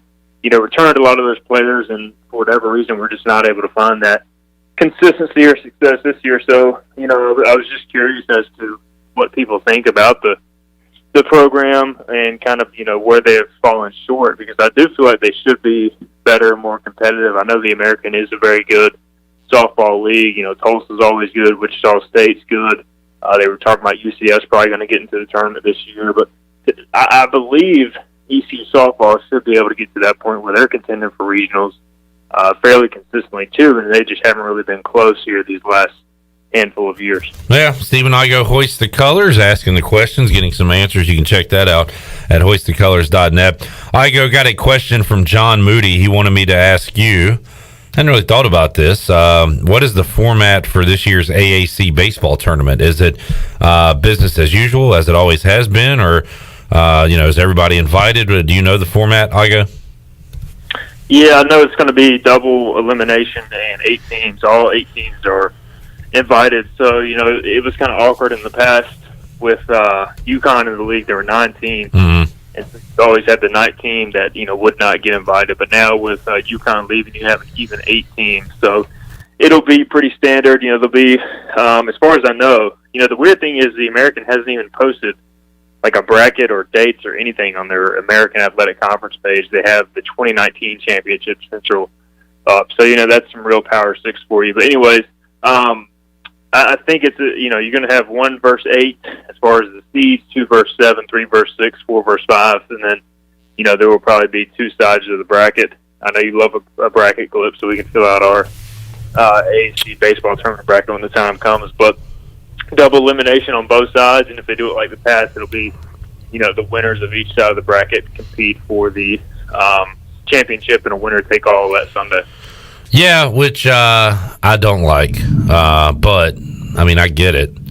It just stinks that a team with a loss could win the championship, but that's the way it is. Igoe joins us 2 days a week, so our Thursday appearances, we kind of recap what's happened since we last talked to Igoe. More on baseball in a moment, but while I'm remembering, Stephen, you had a couple of tweets yesterday.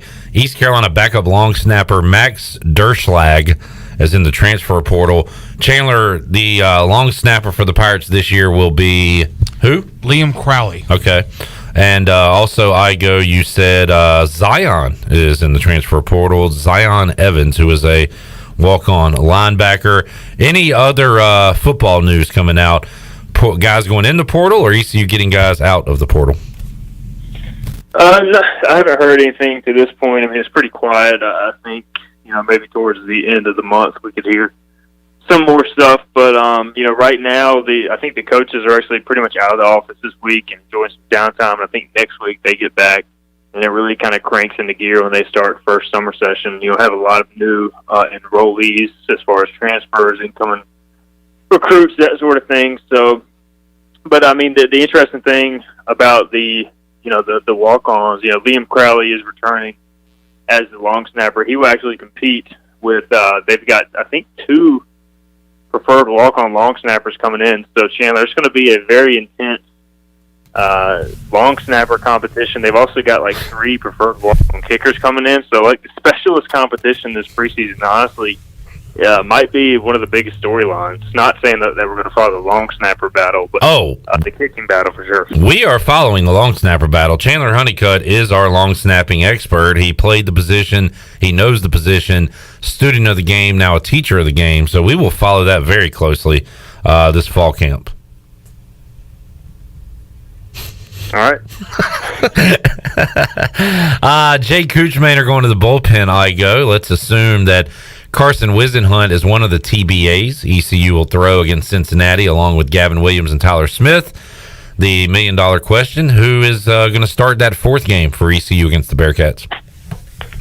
I have no idea. I think it'll just be a matter of kind of who's left at that point. I mean, I really think, the question is if they, with Wisenhunt, if they want to keep him on normal rest, they could end up just starting him Sunday and then go with a bullpen game on Saturday. So I think that might be why they're going TBA, to see kind of how Wisenhunt bounces back. And I'm sure they know at this point what they're going to do, but they might just leave it at TBA as far as Wisenhunt, so Cincinnati can't game plan ahead. But I think it'll ideally, you would probably throw Spivey or Saylor.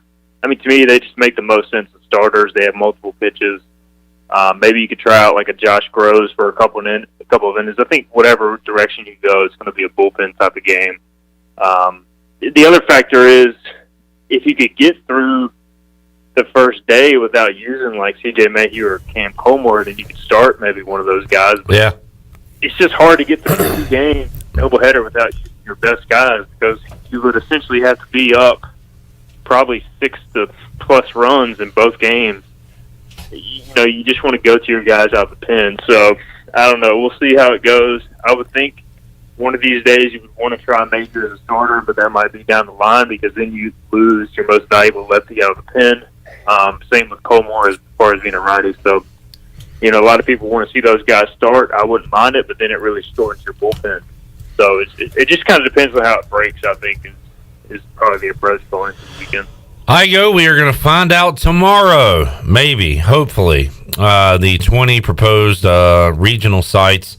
And, of course, that will dwindle down to 16. But the announcement to be made tomorrow, according to Kendall Rogers. And hopefully that happens, Igoe. You think by this time tomorrow we'll know if Greenville is one of the 20? I mean, leave it up to the NCAA to freaking wait until the morning of every team in America is about to play a baseball game. Yeah. And, oh, by the way, you're one of the 20 who could host. I mean, this entire process has been a complete joke. There's been no communication from the NCAA to the public. Like, we're all just getting this information basically from Kendall Rogers. Yeah. At this point. So, I don't know. It's just, I feel like the NCAA, as always, has dropped the ball. Very little communication, very little leadership. We know, or I shouldn't say we know, we have been told the decisions of the 20 teams has already been made earlier in the week. So at this point, we're just waiting on them to finalize and announce everything. So Rogers did tweet it would likely happen Friday morning. So hopefully, maybe mid-morning or so, we get the news. Of course, it's scheduled to play, I think, at 1 o'clock to start tomorrow's doubleheader. So, yeah, just ready to know. I've had an article ready to go for about a week now. So just ready to hit publish on that thing so we can move forward and just get back to covering baseball, and then we'll know for sure on Memorial Day. The CDC said today, Igoe, no longer recommending that fully vaccinated people need to wear masks, whether inside or outside. Roy Cooper said weeks ago that if things keep trending in the right direction, by June 1, all these restrictions could be lifted.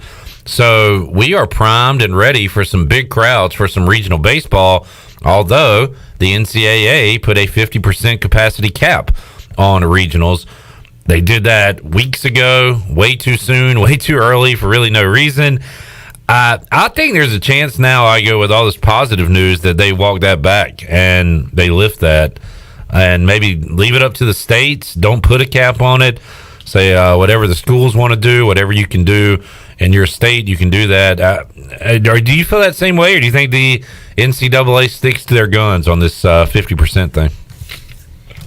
Well, that's the thing, too, is like, did the NCAA ever come out and officially say this?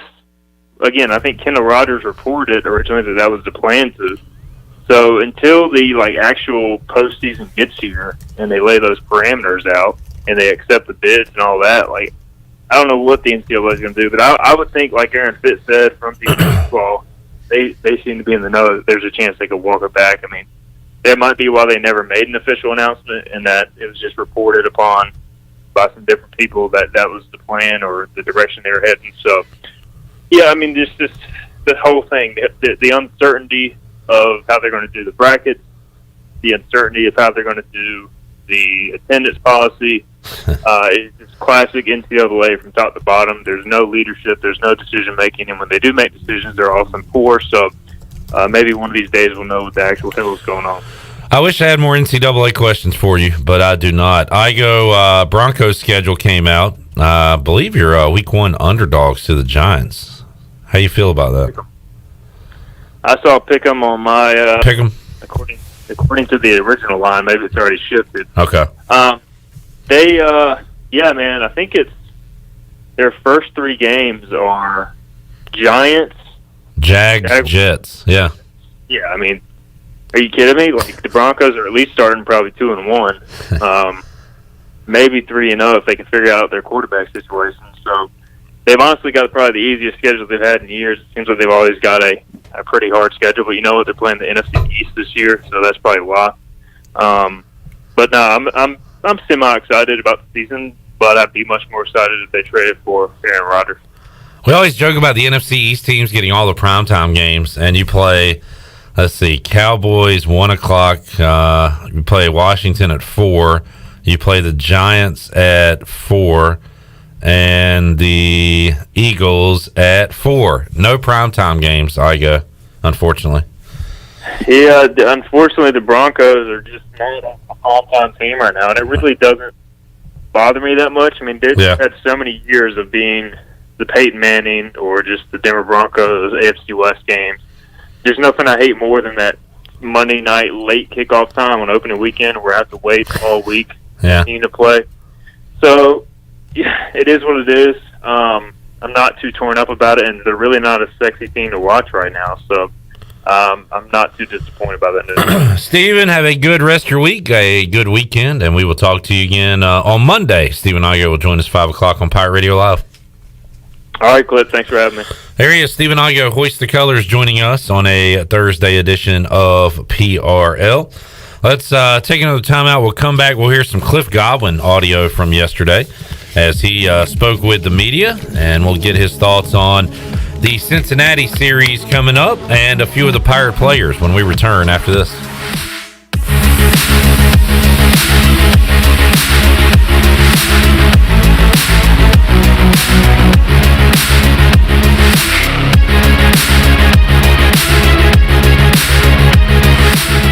Hey, Troy D here with my good friend Kelvin Rawls from Pest Tech. Kelvin, I just want to thank you and Chris and all the great folks at Pest Tech for such awesome service. You totally eliminated the mosquitoes in my backyard, plus the fire ant problem I was having in the yard. Hey, you're certainly welcome, Troy. I have heard the same thing from all of our customers through the year of COVID. With everyone being home, they want to enjoy the outside and being mosquito, fire ant, and pest-free. Enjoy all your property from the kitchen to the curb. Visit pesttechofgreenville.com today for complete service.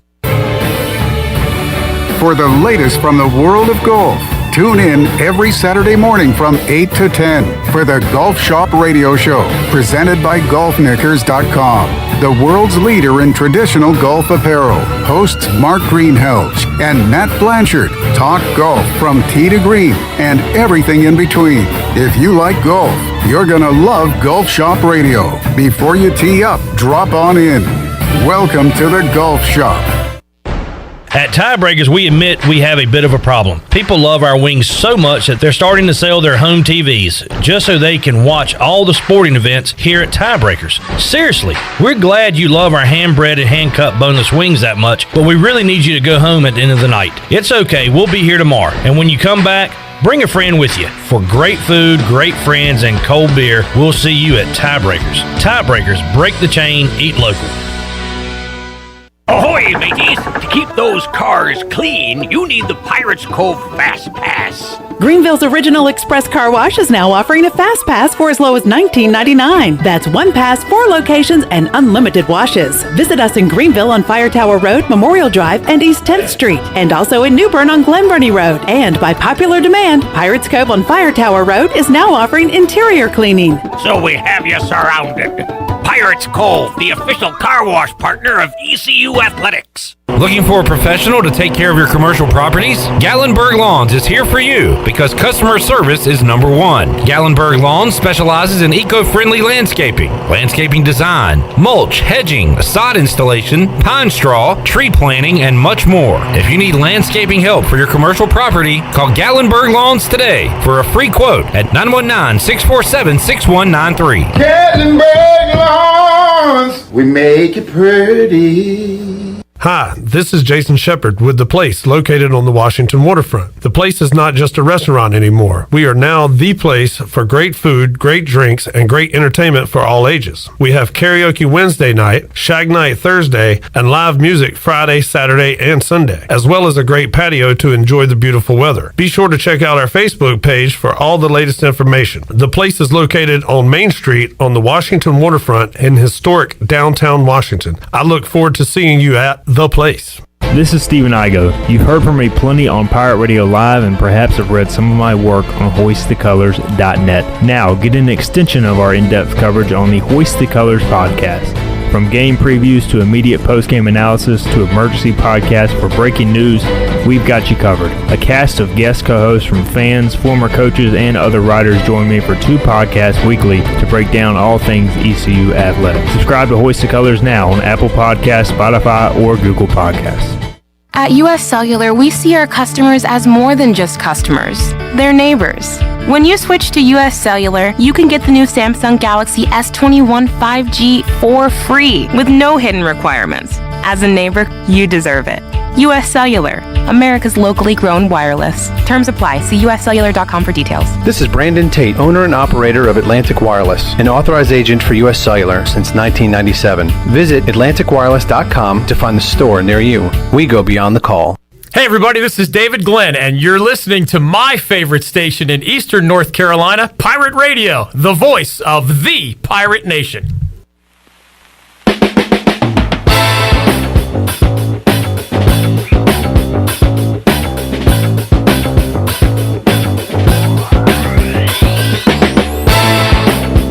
You're listening to Hour 2 of Pirate Radio Live. This hour is brought to you by University PC Care, your local tech support experts for all your business needs. Let University PC Care take care of it so you can take care of business. Visit universitypccare.com to learn more today. Now, back to the show. Welcome back. Tommy's Express Car Wash. Come experience the difference at Tommy's. Now open at the corner of Greenville Boulevard and Red Banks Road. Doesn't your car deserve it? Visit Tommy's Express Car Wash today. Now let's head back into Pirate Radio Live. Here is your host, Clip Brock. Back with you on PRL. Was just asking Igoe about his Broncos, amongst other things, and we're watching CBS Sports HQ, 24/7 sports coverage, and right now they are picking Week 1 NFL games. I love it, but that's when you have a 24/7, sports radio, sports television, you got to fill time somehow. And I could talk about the NFL 12 months out of the year. In fact, we do here every Friday with Tony Dunn, and we'll be looking over the schedules coming up Friday. I was hosting Sports Trivia last night. I really haven't dug in too much to Washington's schedule and see how it works out, home and away, primetime games and all that. Maybe I'll do that tonight, so I'll be ready to go when Tony Dunn joins us on Friday's show. Let's hear some Cliff Godwin comments. He spoke to the media for the final time before taking on Cincinnati yesterday. It's our Bud Light ECU report, brought to you by Bud Light, who reminds Pirate fans to always stay in the game and drink responsibly. Bud Light, the official beer of the ECU Pirates, proudly distributed by Carolina Eagle Distributing. Here are his opening comments on Wednesday.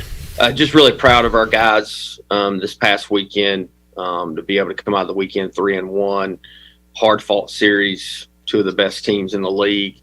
Going into the weekend, we're in second. Coming out of the weekend, we're in first, which, means good stuff for a couple days. But if you don't play well down the stretch, then you're not going to be in first place. So, but the positive is everything's in our control. And that's what we talk about in our program all the time, is just focusing on what we can control. And right now we can control our own destiny.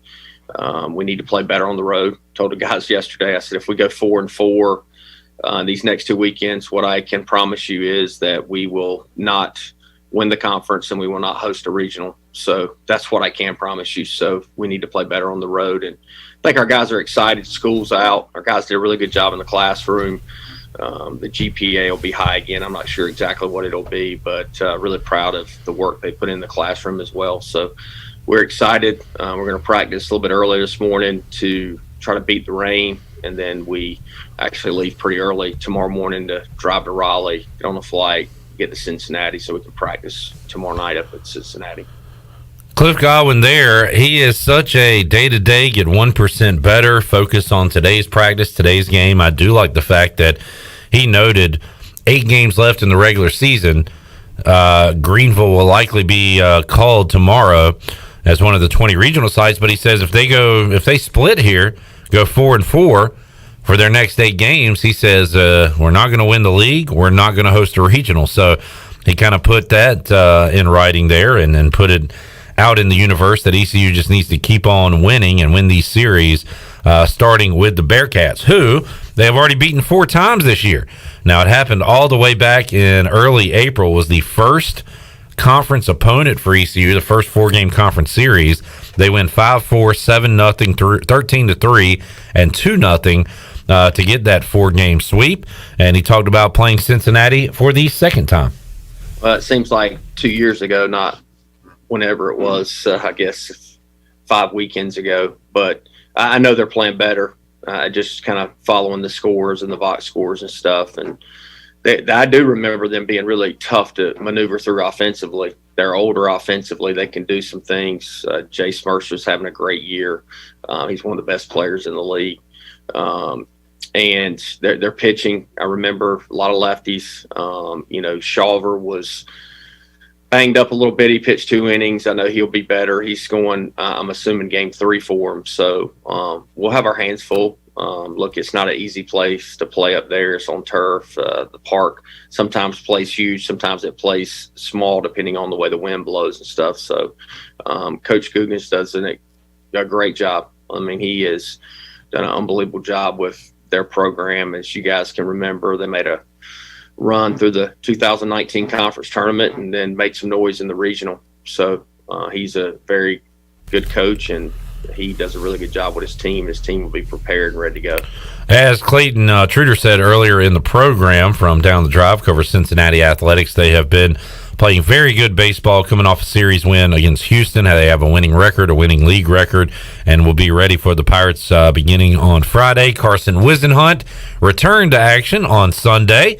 He goes 3 innings through 43 pitches, struck out 3, walked 1, only allowed 1 hit in those 3 innings. And Cliff Godwin was asked how has Wisenhunt felt since his start on Sunday.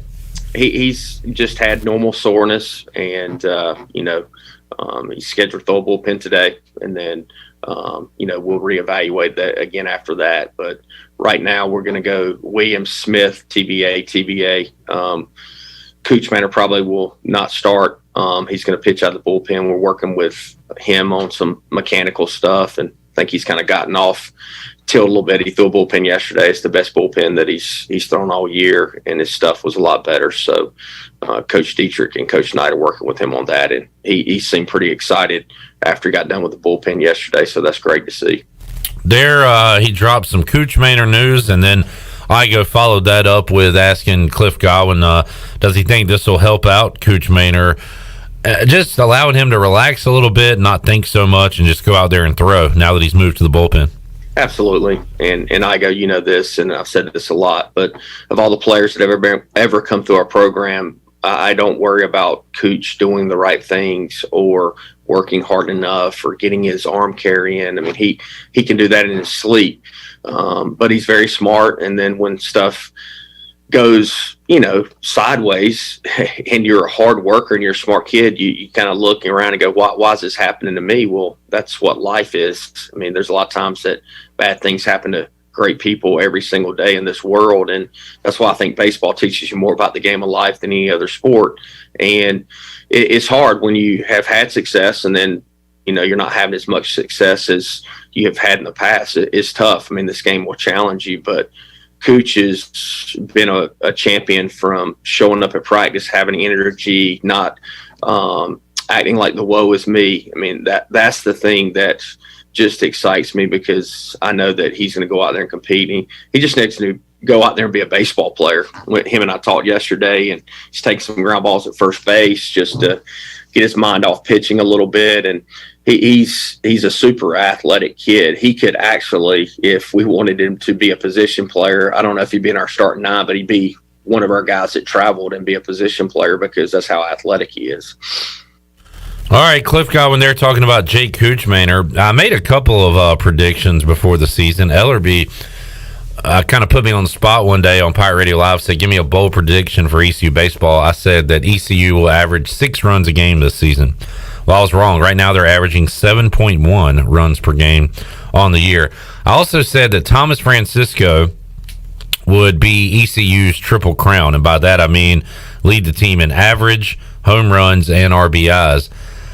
He's hitting .395 right now, but that's not good enough because Connor Norby is hitting .415. Franny has 10 dingers. That is third on the team. There are 2 tied at the top with Norby and Cadell with 12. And Francisco has the third most RBIs at 34, Cadell with 40, and Norby with 39. I did not see Connor Norby just continuing his 2020 and being one of the best players in all of college baseball. Having said all that, Thomas Francisco has had a great season. Again, he is knocking on the door of 400 and still could end up being the team's leader in home runs and RBIs, depending on how it goes down the rest of the way. Cliff Godwin gave his thoughts on Thomas Francisco's season. No, he didn't go up there and do anything different. He's been really consistent for us all year. Of course, he's hit a few more home runs recently. And Franny's one of the best hitters in the country. He's steady Eddie, and it's been overshadowed because of what Connor Norby's done. But he has protected him for a lot of the season so that they have to pitch to Norby because Francisco's behind him. But he just saw some good pitches and put good swings on them, and they left the yard. So he's just done what he's done pretty much his entire career here, is just hit. And he's a great hitter, and he'll continue to do that as long as he stays slow in the box and doesn't try to do too much. All right, there is Cliff Godwin on Thomas Francisco. Stephen Igoe asked Cliff if he will talk to the team after the regional sites are announced. As Igoe just pointed out last segment, they're going to be announced maybe a couple hours before teams take the field, which is, kind of weird. We thought it might come out on Monday and then today, but no, apparently that's going to be on Friday, according to Kendall Rogers from D1 Baseball. Godwin was asked by Igoe, will he talk to his team about the regional sites after they are announced? Well, we've already talked about it. We talked about it yesterday after practice. What time is it? I don't even know. That's how much I care, Igoe. I don't even know what time it is. They haven't really set a time, so yeah, I'm not sure, honestly. And when I say I don't care, look, our guys have put themselves in a situation where, I feel like I'd bet a lot of money. I'm not a gambler, so compliance doesn't come, put me in compliance jail. But that will be one of the 20. But I told him yesterday after practice, what about if we're not one of the 20? Are we going to stop playing? We're pretty good. I feel confident we could go on the road and, definitely challenge some people if we had to go on the road and be a 2 seed. So, but even if they announce that Greenville, North Carolina, Clark LeClaire Stadium is one of the 20, it doesn't mean you're hosting, because there's only 16 teams that host. So really it's fool's goal, in my opinion. And that's what I told them yesterday. I said, it'll be exciting for you guys, I'm sure, and fans will talk about it. It's great, but if we don't do what we need to do, then that will just be a couple weeks of excitement. And then when Monday happens, or Sunday, I guess they tell everyone on Sunday where the host sites are on Memorial Day weekend, then we'll be disappointed because we didn't handle our own business. All right, there is Cliff Godwin there. Shirley, we got a real treat for the folks here with Cut 7. A Mark Lindsay question, Cliff Godwin answer, and a Malcolm Gray cameo. It's all right here. Coach, how fired up are you guys to get in the airplane and go up to Cincinnati and kind of keep this thing rolling? You come off of a really solid weekend last weekend, and things are moving in the right direction, it seems like, at the right time of the season. Give us your thoughts a little bit. Mark, I love your comments. Like, hey, things are moving in the right direction. We've had a pretty good season. We've had a hell of a season to this point, like a hell of a one. And Malcolm is my fact check. But Malcolm, have we been 33-10 or whatever we are in the Coach Godwin era? The 19 team was, and then other than that, I think only 6 other teams have had a better record through 43 games. Yeah. So it's a hell of a year. But as we know, the back end of the season is the most important when you put yourself in a good situation. And our guys are excited to play. I mean, they enjoy competing and getting out there, and they know what's at stake. And it's been a pretty mature group to this point. I mean, we've learned a lot of lessons the past couple weekends. Wichita State, when we show up and like our guys are engaged and they're locked in, they don't have the glazed over look, we can beat anybody in the country. And we learned that. And I finally felt like the guys actually didn't just hear me talking about it. They could see it for themselves. And then this past weekend, we learned how to keep our mouths shut and let our game do the talking and not get caught up in, talking junk when we hit a home run or striking somebody out, just pump our dugout out. So if we can continue to learn and get better throughout the season, then, we'll put ourselves in a good situation to go out there and play baseball in the postseason. And that's what our goal is going in. And right now, all of our goals are in front of us. There's none that are like, hey, you can't win the conference, or you can't win 40 games, or you can't host a regional. All that stuff's right there. So we just need to go out and play well. And yeah, you can't not talk about it now. I mean, it's in their face all the time. Social media, the kids are on social media, so it is what it is, and you just got to ignore it, read it, throw it in the trash can, go out to practice and get better, and think that you're not very good. And that's the way we try to approach it each and every day. All right, a Mark Lindsay, Cliff Godwin, Malcolm Gray trio there. Let's hear more numbers and stats with Malcolm Gray and Cliff Godwin. Okay, Coach, just to let you know, since 2001, only 3 teams have been 33-10, so you've got 2 of them. And then there's 4 others that are better than that. So that's for you media guys as well. And I wasn't saying it for Malcolm, for I just want people to understand what the guys have done to this point. The guys have done a really good job, and it's been harder this year than I would put an asterisk to this season next to all those other ones and say it's been a lot more difficult to maneuver through, and the 4-game weekends, all that stuff it's been harder to get to 33-10 than it's ever been. And our guys have done a really good job. 0-1, you just don't have that information in front of you. What are you trying to say, Malcolm? I'm too old, so you can't go back to my senior year, because we were probably better than 33-10 and 0-1 if I had to guess. 99, 35-8, 2000, 32-11.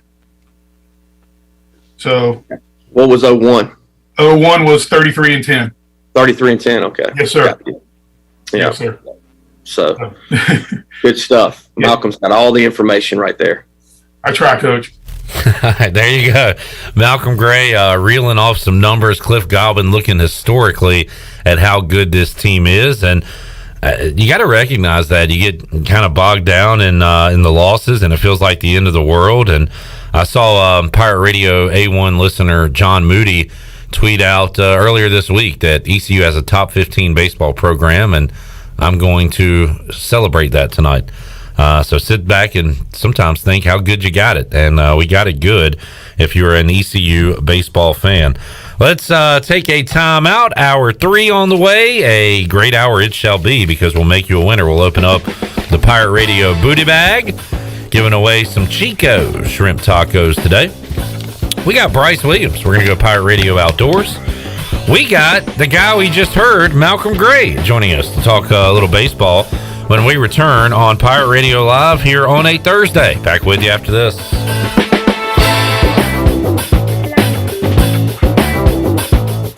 In studio today with Rafiki from F3 and another community event coming your way this week. Tell us about it. This Friday at the Drew Steele Center on Elm Street, F3 ENC is sponsoring what we're calling a Free to Bleed blood drive from 11 to 4. You can sign up at redcrossblood.org to get your appointment. We'll have you in and out as quick as possible, and everyone who gives will receive a $5 gift certificate to Amazon.com. Help us meet our goal of at least 25 units and be a part of saving lives in Eastern North Carolina. Chico's Mexican Restaurant is the home of the best margaritas. Grab your amigos and head to Chico's every Tuesday for the Gulp of Mexico, a huge 46-ounce lime margarita for only $6.99. On Thursdays, relax and enjoy half-price pitchers of Chico's house margaritas. Choose from lime, strawberry, blood orange, raspberry, or peach. For Mexican food and fun, it's got to be Chico's in downtown Greenville, and now available through DoorDash, featuring a half-gallon of the famous margarita mix to go for only $9.99. Chico's, where the fiesta never ends.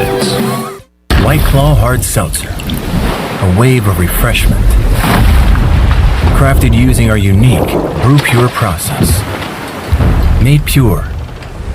Nothing tastes like White Claw Hard Seltzer. White Claw Hard Seltzer, available in 5 fruit flavors, 2 grams of carbs, gluten-free, and 100 calories. Find it at whiteclaw.com. White Claw Hard Seltzer. Nothing tastes quite like it. Proudly distributed by Coastal Beverage. Please drink responsibly. You demand perfection. That's why you drive the perfect car. Okay, maybe it's not exactly perfect, but it's perfect to get you to Domino's for their perfect $7.99 carry-out deal. Carry out any 3-topping pizza or a 10-piece order of wings, smothered in delicious sauces like hot buffalo, garlic parmesan, and honey barbecue, just $7.99 each. Demand the perfect carry-out deal at Domino's. Carry out only. You must ask for this limited time offer. Prices, participation, and charges may vary. Excludes XL and specialty pizzas. Crust availability varies by size. If you are push mowing your yard using an inefficient lawn tractor, or your current zero-turn spends more time in the shop than mowing your grass, it's time you look at a Hustler zero-turn lawnmower. Residential mowers from Hustler are built like tanks and drive like sports cars. All Hustler mowers have fabricated, welded steel decks. Don't settle on cheap units with flimsy stamped decks from big box stores. Come see Ron Ayers Motorsports and we'll guide you to the right mower for your property and your budget. Find us at Ron Ayers Motorsports, Highway 11 north of the airport in Greenville. Fans, be sure to purchase your game day tickets in advance online at woodducksbaseball.com or by calling the team office at Granger Stadium. Ticket prices for Sunday through Thursday are just $7, and Friday and Saturday tickets are $12. To book your group tickets or purchase season tickets, call our front office at 252-686-5154. Book soon for the 2021 season. Opening day is right around the corner on May 11th. Go Woodies! At Jimmy John's, we don't make sandwiches. We make the sandwich of sandwiches. We use fresh veggies because we don't hate salads. We just feel bad for them. We make our sandwiches exactly how you want because you're the one who's eating it. And we bake bread all day, every day because stale bread isn't bread. It's croutons. Sandwich history is written by the victors. Good thing we have legible handwriting. Jimmy John's, the sandwich of sandwiches. Order pickup or delivery on the app. Spring is a great time to plant flowers, trees, and bushes. When planting your landscape, please keep in mind that you should never plant anything within 3 feet of a gas, electric, or water meter. The same thing applies if you have an electric transformer in your yard, except keep plants 8 feet clear of the front in case crews need access during a storm or an outage. Always remember to call 811 at least 3 business days before you dig to avoid underground lines. This important safety message is from your neighbors at Greenville Utilities. This is Pirate Radio, WGHB Farmville, 1250 and 92.7 FM Greenville, WDLX Washington, 930 and 104.1 FM Washington.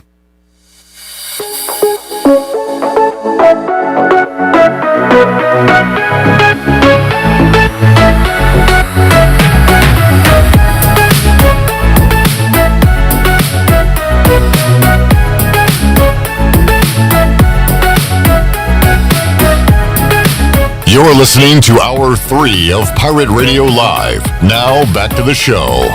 Welcome back. The Tarboro River Bandits are back. Come experience the best collegiate baseball around this summer. Only 20 minutes from Greenville, the Tarboro River Bandits have a beautiful stadium, family and kid-friendly atmosphere, great food and drink specials, plus the coldest beer in the East.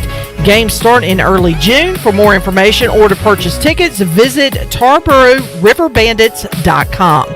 Now let's head back into Pirate Radio Live. Here is your host, Clip Brock. All righty, welcome back to Pirate Radio Live here on a Thursday. Have to keep reminding myself it's Thursday because usually Bryce Williams joins us on a Wednesday. We switched around things so Troy D could be in yesterday and Bryce here today. Bryce, good to see you, man. Yeah, thank you for having me. I know it feels like it is Wednesday, but I commented on your wardrobe. You're not wearing a dirty T-shirt with holes in it. You're looking sharp today. Thank you. Yeah, I changed in the truck. I'm going golfing, so I had to change outfits and at least look presentable. I ripped my dang pants today, so I look like Slum coming in here. We'll talk about Bryce's golf game coming up later on in the show. We'll also go Pirate Radio Outdoors with Bryce Williams. But right now, we will head out to the Fixed NC Live line and talk to a guy who we'd have to email to set up interviews with Bryce back in the day, Malcolm Gray, ECU Media Relations, joining us. Malcolm, how you doing, bud? I'm doing good, Cliff. How are you guys doing today? Hey, doing good. And Malcolm, I lined you up to come on the show thinking we'd be talking about the regional announcements today, although I will say, fair warning, Malcolm gave me earlier in the week that it could be on Friday, and sure enough it is. And Malcolm said, you want me on anyway? And I said, sure, we'll talk a little baseball. So, Malcolm, hopefully one more day of wait, and we'll finally know on Friday. You feel? And again, Igoe pointed it out earlier, we're kind of relying on Kendall Rogers to give us the news, not the NCAA. So hopefully we'll hear an announcement on Friday. Are you pretty sure we will? Yes, we will definitely hear something tomorrow. I'll talk to people that I know at the NCAA, and something as of earlier today, something will be coming out tomorrow. I think probably mid-morning. So I think everything that Kendall said has been pretty much on the money right now. So looking forward to that announcement mid-morning. Malcolm, real quick, we got a fuzzy line with you. Shirley's going to call you right back here. So we're gonna release you for a second. Shirley will call Malcolm right back, see if we get a better connection there so we can hear what he's saying. So Bryce, NCAA regionals are usually announced after the season, after the conference tournament.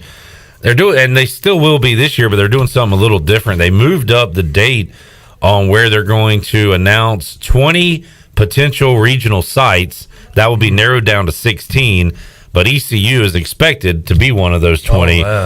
So we're hoping to hear Greenville called on Friday and have an opportunity to play some playoff baseball right there in our own ballpark. We got Malcolm Gray back up. Malcolm, you with us? I am right here, man. Oh, man, sounding loud and clear now. So Malcolm, ECU expected to hear their name called. Now, Cliff Godwin is such a day-to-day, 1% better every day kind of guy, but he did speak on it a little bit earlier in the week, Malcolm, about talking to his team that, yeah, maybe we'll be one of those teams, but if we go 4-4 the rest of the way, if we don't win these series, it's not going to matter, and we're not going to win the league, and we're not going to, be hosting a regional. So he's kind of looking at it big picture along with the day-to-day, and he's talked to his team about it. Yeah, he really has. I mean, let's be honest, you got to talk about the elephant in the room, and that's what he's doing. And, he doesn't want it to be any distraction whatsoever. And he said Tuesday during his little weekly meeting with the media that, hey, I've talked to the guys about it, but just because you're one of the 20, if ECU is one of the 20, which I think they will be announced tomorrow, still doesn't guarantee that you're going to host. You still got to play your way into it to make sure you see Memorial Day weekend. I think Sunday is when they'll announce the final 16 that your name's called on that day. Malcolm, speaking of the NCAA, and you never know what they're going to do, but talked to Aaron Fitt earlier this week and asked him, could he see a scenario where they back off of the 50% capacity for regional attendance? And he said, hey, look, it's the NCAA. We could see them change rules tomorrow. So he gave me a little hope there. And now with the new news coming out today, the CDC saying you don't need to wear a mask if you're fully vaccinated. You got Governor Cooper, who said weeks ago that June 1st, some restrictions could be lifted and we could go back to normal. With all of that happening, Malcolm, do you see a scenario where the NCAA could say, all right, we maybe spoke too soon on this. We're going to allow the schools to decide, or the state, go by your state regulation on how many people you can have in attendance. Any chance that happens, you think? I can see a scenario where it happens. Right now, obviously, they've got to make sure that that everything is copacetic. That everybody will be meeting the same kind of guidelines and things like that. I know on a couple conference calls I've had dealing with just how some baseball institutions are doing their COVID checks and things like that I've had with the NCAA. The last one I had last week or 2 weeks ago, they were still, saying for the College World Series and postseason play that it would be 50%. But with the CDC coming out with what they said today, it's very optimistic that they could increase it. Now, will it be 100%? I don't know. Will it be 75% or 6%? I don't know, and I don't think they really know. And to be honest with you, that could be one of the things that the committee is talking about right now. Yeah. Not just the 20 sites, but okay, how many people can we have and things like that. And with the NCAA, they're on. I wouldn't say they're on their own timetable, but they are the governing body, so it's up to them what we can do as a potential host site. So maybe tomorrow there'll be some clarification on that. I hope so. Malcolm, in years past, you've gone on football trips, you have gone on baseball road trips, you've gone to the conference tournament, you've gone to Omaha every year, even though the Pirates hadn't been there. Malcolm Gray has been there. For a while, Malcolm, you have not gone anywhere, but did I hear you say that you're actually going to be able to get down to Clearwater for the AAC tournament? Yeah, that's the plan. As of today, got the full go, so I'm working on getting a ticket for that, and everything goes well on the 23rd, Sunday the 23rd. I'll be flying down and meeting up with the team and hopefully staying for a week and coming back with the championship trophy. That's what the whole goal is. Absolutely, and the Pirates have done that in the past and hoping to get another this year as they'll take on the other 7 teams from the league. And we talked about it with Igoe a moment ago. Now that UConn's out and you got that even 8, it kind of sets up for a normal bracket. Every team's going. It'll be double elimination. I do wish, and I get why they don't, but I do wish they would have they would keep the double elimination in the championship, Malcolm, instead of allowing a team with 1 loss to beat a team with no losses and win the championship. But I get why they do it. They don't want to burn arms, especially the week before the regionals begin. But that is one change I would like to see, but I'm just me and nobody listens to me, Malcolm. Well, some people like that, some people don't. To be honest with you, I'm on the other side of that clip. I actually like it just being one game, let's go. And I see where they're coming from, because what if you have a team that loses, say, the first or second game and you're playing through the loser's bracket, you have to play one more game than, say, a team that, goes 3-0 and then they're sitting in the catbird seat. So I understand that. And again, when it's all said and done with, you would think that the conference committee, the conference office, as well as the coaches, want to make sure they take care of everybody's arms and things like that. I mean, this is college baseball; they're not professionals, just yet. So do everything you can to make sure that everybody stays safe, and I think that's one of the reasons why they're also, going back to kind of what they did in 19, is where they're playing 4 games on day 1. Then the winners from those 4 games will get a day off, jump back in on Thursday, where the losers have to play on Wednesday. Yeah, well, it's sports talk radio, Malcolm. We got to complain about something. You know how it goes. You wouldn't be doing your job if you didn't play the other side. Exactly. Malcolm, is Cincinnati back on the docket coming up this weekend? Before we let you go, your thoughts on this series? Pirates were able to beat them 4 times earlier this year. 2 tight games, 2 games that got away from the Bearcats. What do you think happens this weekend? Well, I mean, if the Pirates come out and do what they've been doing, early on offensively, I think they'll be okay. Now, Cincinnati obviously does have a pretty good pitching staff. They are a lot better than they have played a lot better since we played them. To open up the conference play, we didn't get a chance to see their lefty. I think his last name was Schwarber. We didn't get to see him much because he had a little bit of a sore arm. So I expect to see him. Maybe I would expect him to go long. I hope we don't see him that long. Hopefully, the Pirates are able to knock him out early. But if the offense is clicking, from, the first pitch, watch out. It could be a long weekend, and we just have to see about the Saturday, Sunday starters, which, Coach Godwin said right now is TBA, and I feel good that Gavin's going to go out and get us a good inning, and then, a good outing, and then just kind of see what happens with Tyler Smith, move from there. Hopefully, game one carries the game two. Malcolm, always enjoy talking baseball with you, man. We'll get you back in studio in a few weeks and go over what's happening in Major League Baseball and also talk more Pirate baseball with you. But we appreciate it, man. Thank you for having me on, Clip. Appreciate it. There's Malcolm Gray from ECU joining us today. Bryce, the Pirates are 33-10, 15-5 in conference play.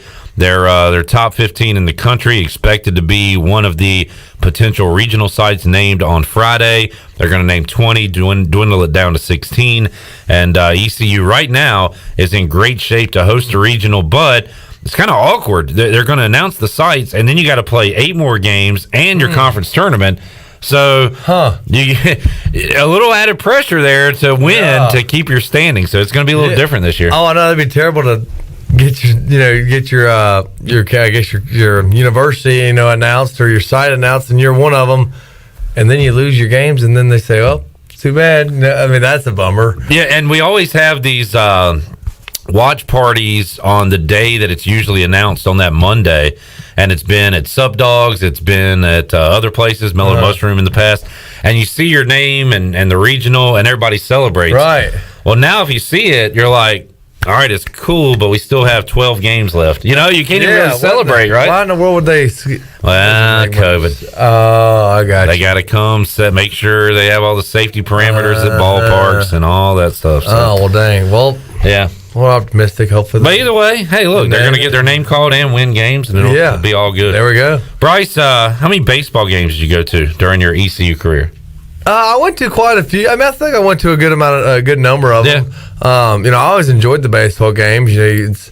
For me, wasn't any stress. Hardly any stress there. I just hung out and watch a pitch, bam, home run, and I got fired up during some of the games. Of course, I remember of course, when we were freaking rolling. When I think it was Wilmington, we beat them the previous night, and then the next night they beat us or something because we were going to host a super regional, right? Oh, you're talking about the year where what year was that? Wilmington and South Carolina ended up playing for the regional championship. Yep, that one. And they beat us. Yes, and I was like, you got to be. I was so bummed about that. Yeah, but yeah, I mean, it was. I guess I didn't watch any this year just because of all the mess, and but yeah, I enjoyed it. And I get fired up about ECU baseball. Obviously, we're doing great, and. Well, if it opens up, man, and we're able to have 100% capacity, which it's not on the table right now, but I still think it could be an option. Make sure you're out there for a regional. It's a fun atmosphere, man. That'll be fun. I got a buddy or a friend, Richard Wilder. He's got some friends in the jungle, and I think season ticket, something. I mean, he goes to the jungle to watch the games like crazy, and he tells me the time it is out there. So I may be in the jungle. I'll have to text Richard and see how that atmosphere is. You could find somebody's goat out there. Hogan's goat if you're not careful. It's a long ball game. It is definitely. I think from what they're talking, there's some goats running around out there. You can see one or two. Yeah. All right, let's take a timeout. We'll come back. We'll get our golf guys on. Bryce and Chandler talk a little golf. Here we go. We got to go Pirate Radio outdoors. We also have to give away a Chico shrimp taco coming up. We'll do that at the end of next segment. So more to go on Pirate Radio Live on a Thursday. We're back with you after this.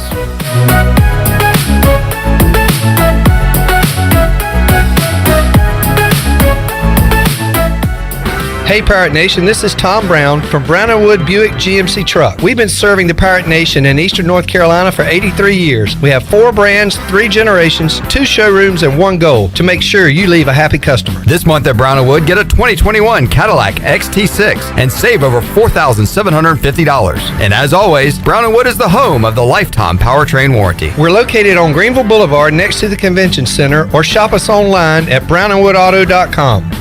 Here with Mike Mullis from Fixed NC. And Mike, you were telling me the other day, people ask you all the time, I didn't know you did that. What does that mean? You know, anything that involves property damage repair, call us first. If it's your crawl space, you've got interior humidity issues, a water loss, your ice maker line breaks, obviously fire and smoke, everybody knows we do those, but anything that involves interior or exterior property damage, we're your repair experts. Mike, how can everybody get in touch with you? 252-999-0001 or fixednc.com. Okay, let's just try not to embarrass ourselves and everything will be fine. Yeah, sure, totally. Is that a Pepsi Wild Cherry? Oh, no. Please, not here. Not here. Too late. You know something, Steve? Flavor Mania is about to run wild. Oh, not Flavor Mania. Pepsi Wild Cherry is about to drop a flavor suplex right into your pie hole. It's gonna hit your taste buds with a top rope elbow of flavor. It's gonna be delicious. It's gonna be refreshing. It's gonna throw your Wild Cherry loving brain right through the announcer's table. Oh, I can't take you anywhere. Flavor Mania doesn't need your permission, Steve, because the world knows that nothing is gonna get between Pepsi Wild Cherry and that flavor championship belt. Are you ready to get wild? Oh, please don't Come get on, wild. Steve. I said, are you ready to get wild? Seriously, does this always have to happen when you drink Pepsi Wild Cherry? You better believe it, brother. Pepsi Wild Cherry. Now available in zero sugar. That's what I like. In studio today with Natalie Edwards from AG Home Solutions and eXp Realty. Natalie, you have a unique partnership because you work in the real estate market and also work with AG Home Solutions. How does that help your clients? So it's interesting, the trends that we're currently seeing in real estate. Inventory is so low. We're seeing a high percentage of folks who want to renovate their spaces, perhaps add a home office because now they're working from home. And so they come to us with those design ideas and we're able to help them navigate through that. What other trends are you seeing in the marketplace right now? Yeah, so we're definitely seeing increased needs for home office space, folks being able to do virtual learning from home. So how can we redesign that space so it's functional? We're also seeing folks that do want to take advantage of this being a seller's market, and so they want to freshen up that space and get it ready to put on the market. And so we can come in and provide them with some good guidance on things that they might want to consider before they list their property. For real estate or remodeling, how can folks contact you? 252-947-2526 or aghomesolutions.com.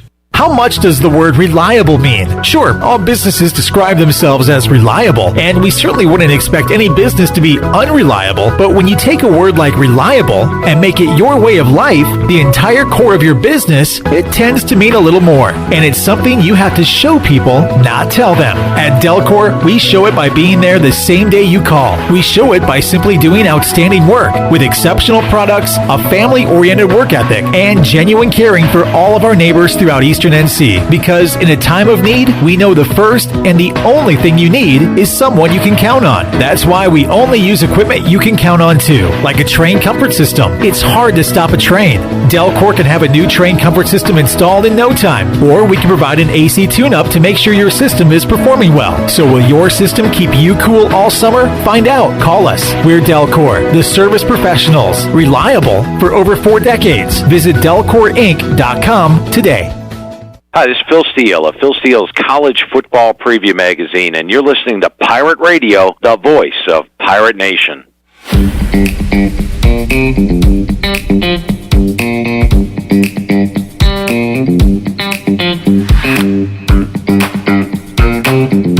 You're listening to Hour 3 of Pirate Radio Live. Now, back to the show.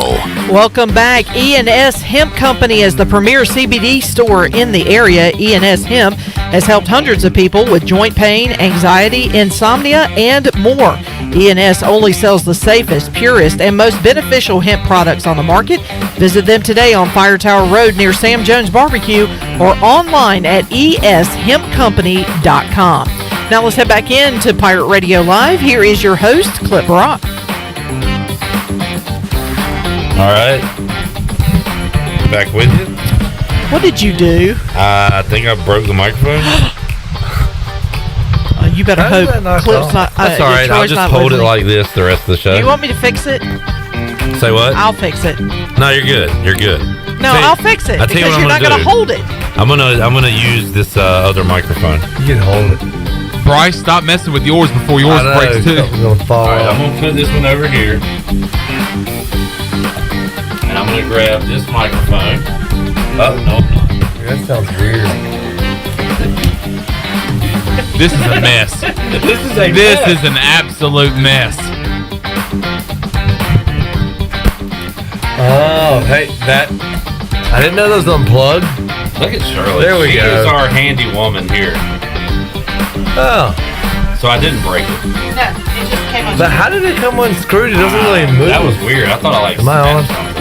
Yeah, you're on. Oh. Volume is what? I guess I should talk. That volume? Yeah, you're on. Check. Thank you, Shirley. There we go. Shirley Rose, everybody. Thank you, Shirley. And we are good to go. Man, the show must go on. Is this an episode of Curb Your Enthusiasm? We were just talking about that during the break, and we just had an episode of that. I don't know how it came undone like that, but Yeah. that was an easy fix. I was trying to. Someone sabotaged you. Ooh. Who could it have been? Tyler Feldman. Earlier, Tyler Feldman was on the show. I forgot he was coming on, and I didn't advertise him being on the show, so he might have been mad and sabotaged my mic. Oh. Could have happened. I was trying to explain to Bryce what the over-under and if you bet this, and then I broke my mic in the process. So anyway, NFL schedules came out last night. So the NFL always finds a way to stay in the news, Bryce, even though the season is months and months away. Yes. But no matter what time of year, never a bad time to talk about football. We'll do it Friday on the show. Chandler, you won't be here tomorrow. No, I will not. What are you doing tomorrow? I got a rehearsal dinner to go to for my buddy. Oh, okay. You got a wedding? I'm in his wedding this weekend. I got a wedding this weekend. No way. It's the same wedding? No. No, mine's in Durham. Mine's in Clinton, outside of Clinton, North Carolina. Who's going to have the better reception? That's the one I'm going to. Considering the one that I'm going to is a BYOB. Interesting. Yeah, very. I kind of, well, look, you can control your own party at that point. That is Oh, true. I'm packing a cooler, baby. Yeah. How big a cooler? A biggin. A biggin. All right. Well, happy for all y'all's friends. And I just got my mom. My mom and dad are going as well. And I just got my mom a cooler courtesy of Farmville Flower Basket. Got her also a Scout bag. I couldn't decide between the Scout bag or the cooler, which is also like a Scout brand. So I ended up getting both. So I got her the Scout bag and the cooler, so she can use the cooler at the wedding. Very good. Mom is set up. You can throw a few of your Lucy's in there if you need some extra room. Yep. Josh says he'll be cooking a pig in the jungle for the regional. So come see him in the jungle and get a plate. So I'm going to do that between games, and Bryce, Chandler, Shirley can all go by, say hello, Josh, and get us a plate. Man, and that is, when's that game? Well, ECU is on the road this weekend. They are on the road the 28th.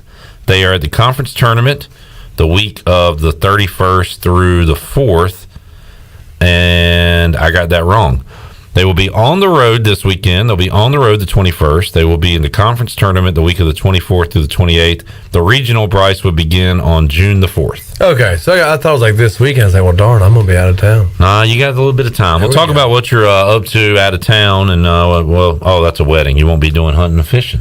Or will you? No, maybe. Well, it's not till we won't be leaving till later. Okay, Saturday. You can let us know if you find Hogan's goat. I'll let you know. And I'll let you know as well. I'll let you know. I'll be hunting Hogan's goat, and I'll let you know if I find them. You're going to be doing a little golf and when? After this? After this, yep. A little night golf? A little twilight. Glow ball? Get a quick niner in. So, what's your handicap? How do you do? Well, handicap 72.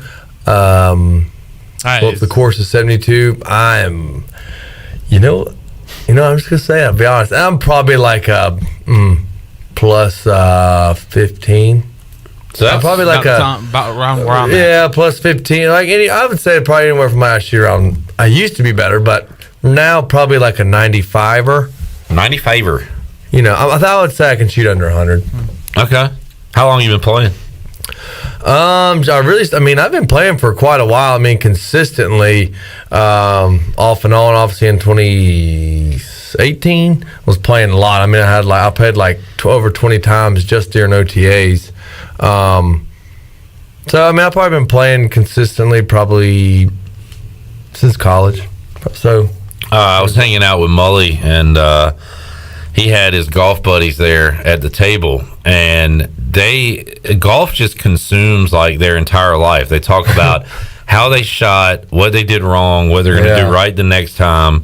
That funny story that happened on hole 4. That is that's such a golfer. Like, and I just sit there. I don't play. I just sit there and listen to them. They're great stories. Yeah. But I tell Mully, it's like, it's like anything. I compared it to like playing like a game, like FIFA. I still play FIFA, and I like it because it's so hard to play that it gives me a goal to reach. Like, I can never win the championship. And that's kind of what golf is to them, where it's so difficult, but that one time, that one good shot you hit, it like brings you back for more. Oh, for sure. And you think next time is going to be the one. Well, that drive on 5 was really good, so I guess I'll come back and play in the Skins game tomorrow. Oh, for sure. If you want to hear some old golfer talk, my home course back in Salemburg, North Carolina, Lakewood Country Club, on a Saturday morning, the old men sit around at the pro shop after their Skins game on Saturday morning, and they'll sit there and they'll smoke their cigarettes or their cigars, and they'll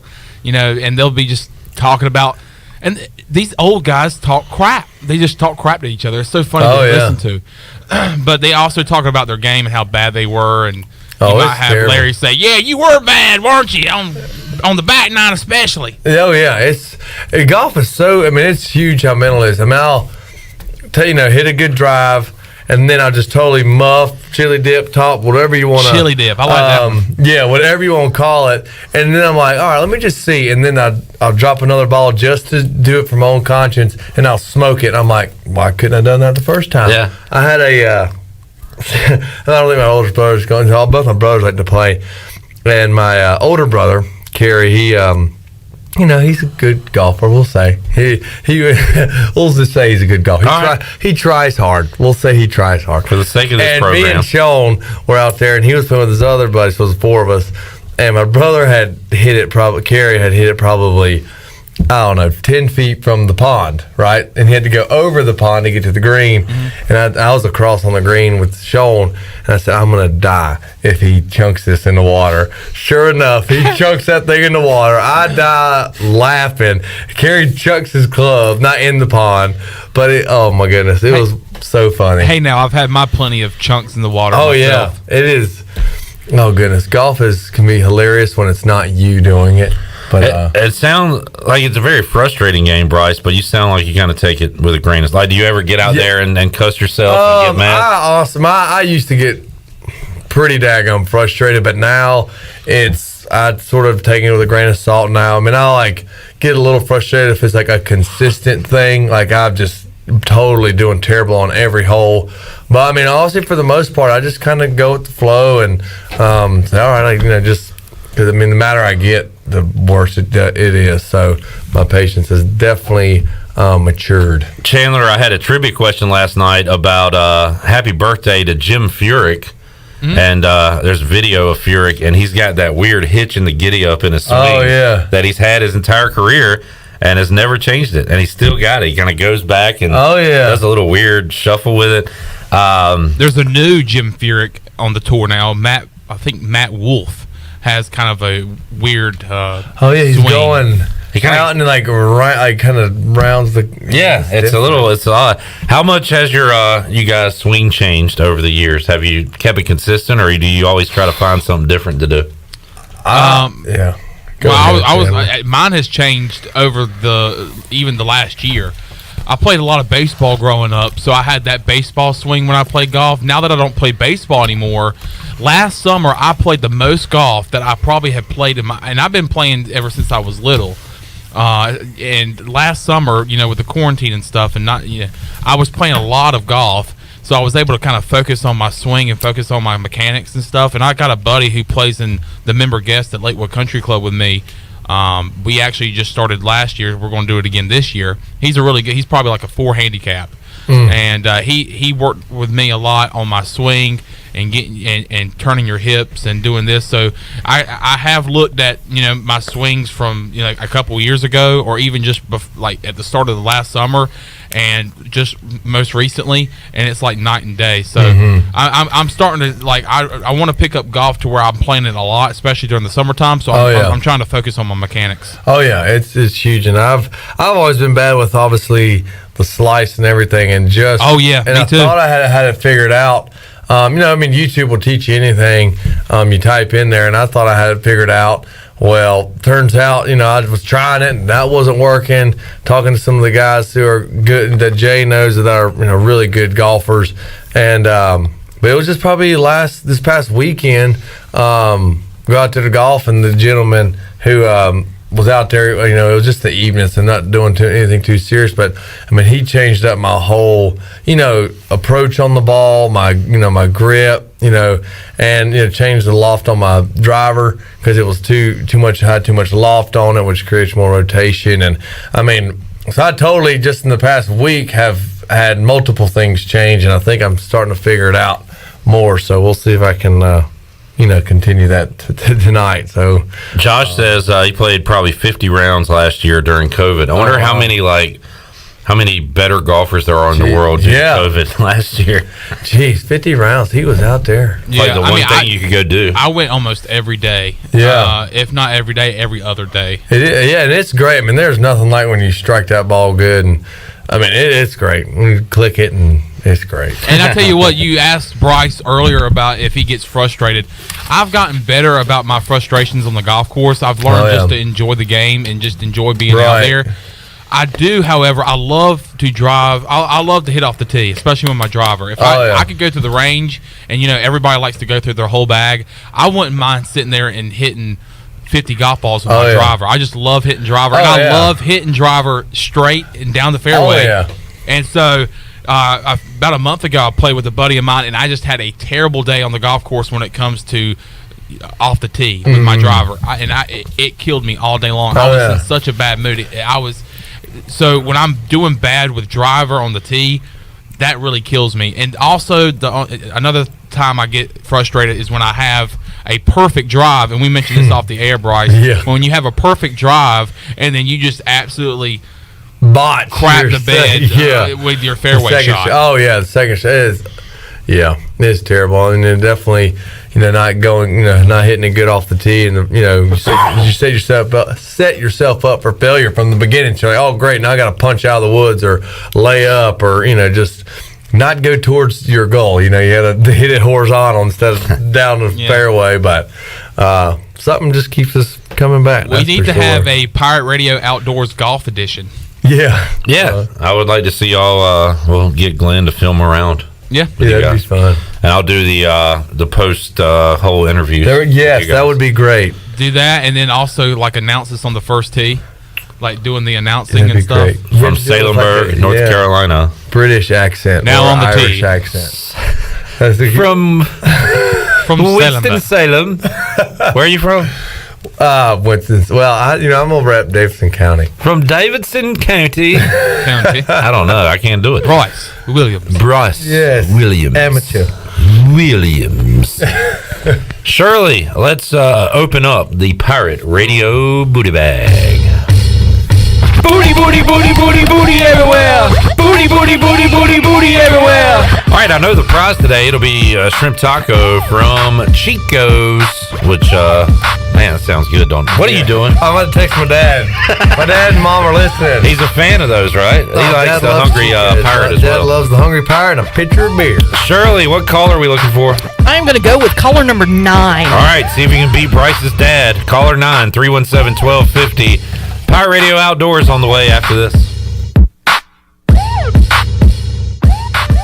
The Tarboro River Bandits are back, and this year we'll have a full season, and all fans are welcome this year. Come watch some of the best collegiate baseball around with over 20 Division I players on this active roster looking to compete at a high level. We have a family-friendly atmosphere, awesome stadium, food and drink specials, plus the coldest beer on the East. Come do something different with the family this summer with the Tarboro River Bandits. 29 home games to choose from. Tickets available at the gate or online at TarboroRiverBandits.com. The best place in Greenville to unwind after work and have fun is AJ McMurphy's. AJ's has daily food and drink specials and an awesome patio perfect for some outdoor dining. Stop by AJ's on Monday for open mic, music on the patio on Tuesday, sports trivia with me, Clip Brock, on Wednesdays, and music bingo on Thursday. AJ McMurphy's, Turnberry Square at Bells Fork, and on Facebook, Instagram, and Snapchat. Hi, I'm Annalie Newhoff. And I'm Rob Campbell. And we are with CopyPro. We have been locally owned and operated here in Eastern North Carolina for almost 50 years. CopyPro is the leader in office technology. Does your business struggle with keeping printing costs low or producing professional documents? Here at CopyPro, total customer satisfaction is our #1 priority. We have a variety of solutions to help reduce your printing expenses and make your business more productive. Call us today at 1-800-682-6558 or online at copypro.net. CopyPro, we are the professional office systems people. You've worked hard to start your business and are working even harder to make it successful. That's when it's most important to have a community bank and a local banker in your corner. This is Eric Clark from Select Bank and Trust. Our team of local bankers care about you, our customer, and the communities in which we all live and serve together. As the business and economic conditions of 2020 threw you many curveballs, our team at Select Bank and Trust remains steadfast in being responsive to your ever-changing needs. In 2021, choose Select Bank and Trust. Bank local, bank select, member FDIC. Great food, great atmosphere, and great service is Ottavola Market Cafe. Ottavola is simply a restaurant that focuses on that, being a great restaurant. There's something for everyone at Ottavola. The menu offers a variety of great choices like pastas, pizzas, sandwiches, soups, salads, and seasonal rotating selections. Lunch or dinner, Ottavola is always the right call. Call ahead and get Ottavola to go, or stop by the bar for a drink with friends. It's simple. Come and eat at Ottavola Market Cafe, Red Banks Road next to Food Lion, and OttavolaMarket.com. Ottavola, pirates supporting pirates. This is Stephen Igoe. You've heard from me plenty on Pirate Radio Live and perhaps have read some of my work on HoistTheColors.net. Now, get an extension of our in-depth coverage on the Hoist the Colors podcast. From game previews to immediate post-game analysis to emergency podcasts for breaking news, we've got you covered. A cast of guest co-hosts from fans, former coaches, and other writers join me for 2 podcasts weekly to break down all things ECU athletics. Subscribe to Hoist the Colors now on Apple Podcasts, Spotify, or Google Podcasts. University PC Care has been the Pirate Nation's go-to IT expert since 2006. They thank you for your continued support and trust during these trying times. Many services can be done remotely and free pickup and delivery is available. As a Dell business partner and Apple authorized service provider, you can count on University PC Care for all your personal and business tech support needs. To make a remote appointment or to bring in your device for service at their Greenville or New Bern locations, call 558-1280 or go online at universitypccare.com. Although innovative new resources such as digital media and social networks have grown in popularity, smart marketers recognize that printing is a mainstay. We live in an age of computer hacking, scams, and fly-by-night businesses, so it's reassuring to consumers when they receive printed marketing pieces. It exemplifies business confidence and conveys a high level of commitment. It also fosters trust, which leads to engagement and ultimately brand loyalty. When you're ready to grow your business, come to PIP, where business goes to grow. Pirate Radio. And you write that down, because when you're at East Carolina, you go for it every time. Or you don't coach at East Carolina, you don't come to East Carolina, you don't play at East Carolina with a weak heart. Write it! The voice of the Pirate Nation.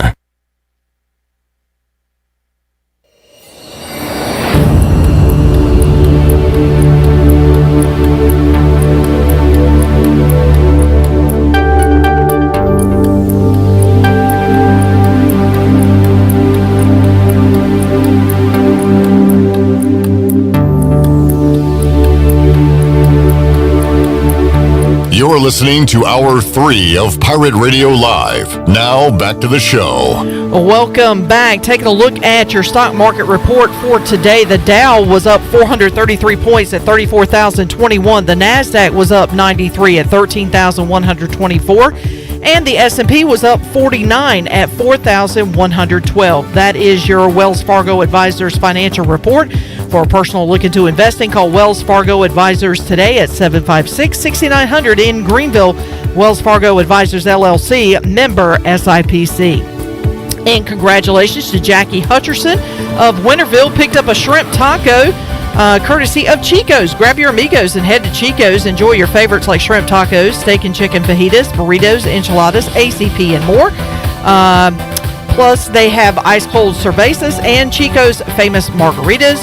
They're always available for Mexican food and fun. It's got to be Chico's. Now let's head back in to Pirate Radio Live. Here is your host, Clip Rock. All right. We got to hit up some Pirate Radio Outdoors before we get out of here today. But before we do that, we got to recap Pirate Radio Indoors. This is a new segment that Troy D began on Wednesday since Bryce wasn't here. And Shirley, I got a clip of that we'll play for Bryce here. And maybe you'll learn a thing or two, especially when it comes to turkey. So listen up, Bryce. This is from yesterday's Pirate Radio Indoors. I had some good lunches starting the week. Where'd you have them? Man, I ate indoors at CPW's, reeled in a delicious turkey wrap. It was unbelievable. A lot of activity on the line at CPW's for lunch. What'd you catch? The turkey wrap. Oh, you just said that. Yes, I did. A lot of activity indoors. Weather's been very comfortable indoors. It hadn't been too hot outside, so the air conditioning had to run too much. Now, Bryce says to catch a turkey, you got to be quiet because any sudden movement noise will make them flinch. How about when you were at the table? This time, just had to order it. That's all you had to do. Waitress, that's it. It's wow. Almost anybody can do it. I'm gonna pass this along to Bryce. Yeah, you don't even have to have training for it. You just have to say, "I'd like the turkey wrap," and in this case, it was the special that day. So it was even a catch of the day. Yeah, they do all the catching and cooking for you, man, and you just have to eat it. Pirate Radio Indoors, it's where it's at. Don't let the guy from Pirate Radio Outdoors fool you.